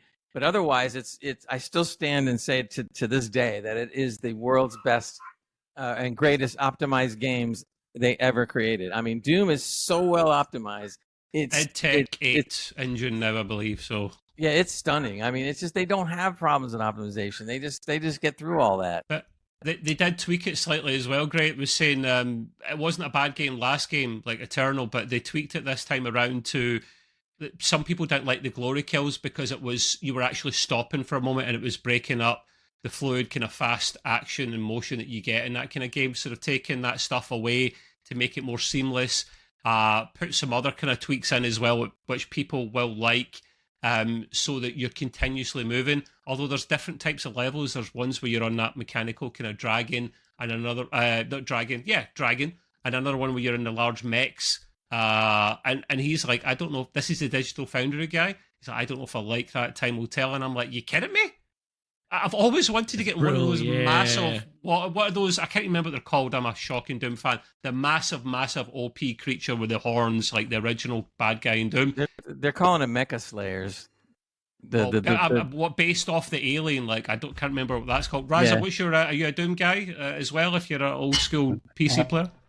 Well, the original Doom, I think I played Doom 3, which I liked. I never bought the Doom VR. There is a Doom VR version. Oh, wow. There is. I forgot about that. That got very bad reviews. And, oh, no. And I think it sells for about $5 on Steam now. So was it that bad? That must be so vomit-inducing. Yeah. Well, if you haven't played the recent ones, Raz, like Doom 2016, and you need to go back and play. They're brilliant, man. They're brilliant. The thing that I like about, I don't want people to get the wrong opinion. It's not a matter of whether the game is better than the first 2 iterations that they did. It's that they keep doing something original. I can still go back to 2016 and enjoy every bit of it. I can still go back to the second one and enjoy every bit of it. But they keep it fresh and change things up and do a lot of wild stuff. I mean, I got to hand it to them. Some of the weapons they come out with are just, I'm sorry, they're just freaking awesome, man. when I saw the trailer on this one where they had the guy the Doomslayer pulls out a gun and it actually crushes skulls and shoots out the shards. I'm sitting there going like, wow. I never would have come up with that one. And this guy and then the first time you saw when the shield in the first trailer, you're like, I was disgusted. I was like, Doom guy, the Doomslayer with a shield. He don't use shields. He is a man's man. And then I went, oh, that's what the shield does. It's like a frisbee. It takes people's heads off. Right. I love how he starts it up like it's a chainsaw. You go, and he's sitting there just throwing it. He was great. In case you can't tell, Gray and I are massive Doom fans. It's probably one of, if not our favourite franchise in video games. So. Let me read you something off of this because I'm jonesing on some of the stuff this guy wrote. And we need to do the quiz, man, because we need to get out quick as well. No, I know. I said, I come up against a platoon of soldiers marching behind seemingly impenetrable steel shields. Then he goes, I just pump a few super shotgun rounds into the metal mobile cover to heat it until it's molten. Yeah. So it melts, and then he throws his shield and nails every one of them. And I'm like, hey, I want that. That sounds pretty good to me. So, and then he made one funny comment. He says he said the shield makes the new Doom feel like the greatest unofficial Captain America game ever made. Yeah, that's where I went to as well. Yeah, with the shield and stuff. So I'm sitting there like, yeah. The other thing about the Mecha Slayer, the big mech thing that you can, I thought it was just kind of a one-off where you maybe beat up an enemy.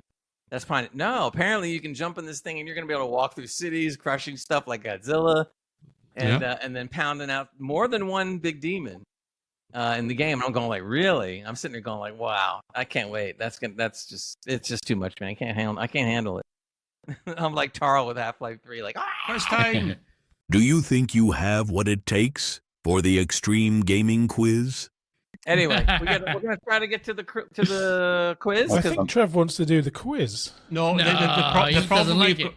problem is we used to go to over 2 hours on a regular basis, but because we put the podcast in TikTok, we've got to split it into two sections. If it goes over 2 hours, you literally can't put it out. Plus, if it goes over 2 hours, I got to find something to edit out. Anyway, here comes the world's famous EGP quiz.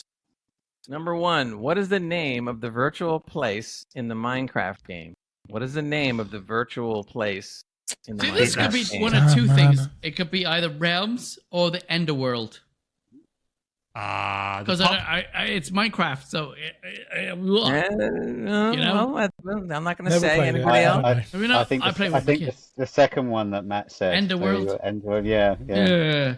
Okay, the answer is the Overworld. Oh, no points for you. No points for you. Sack that guy. I'll give you half a point. Who the fuck is this guy? Who put him in charge, huh? Get up out of here. Get out of here. I'll give you half a point.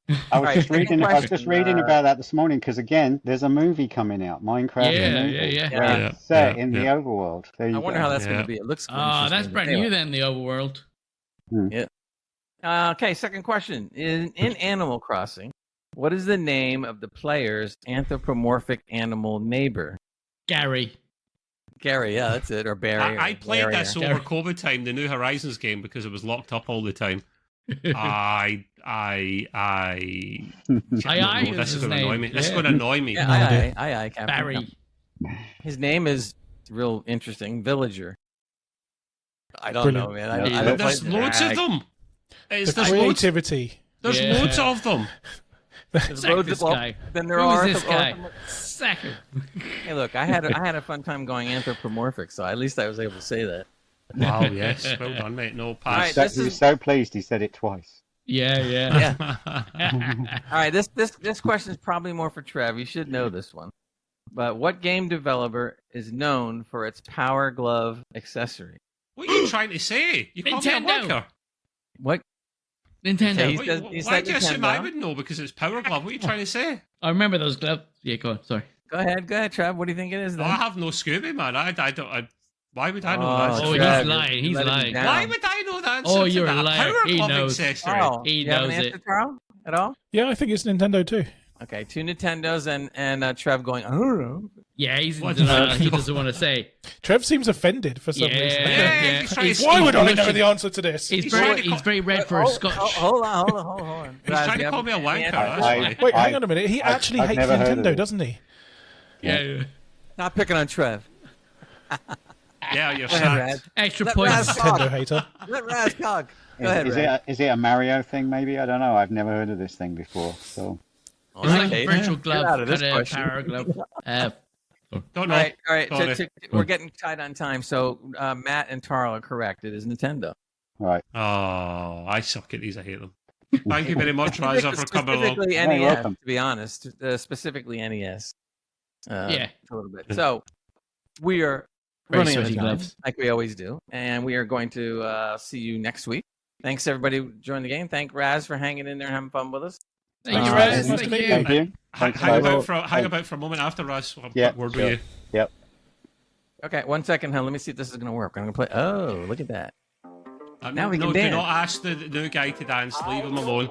Carl wanted Raz is this gonna real do my bad. Python He wanted homework to be able to dance.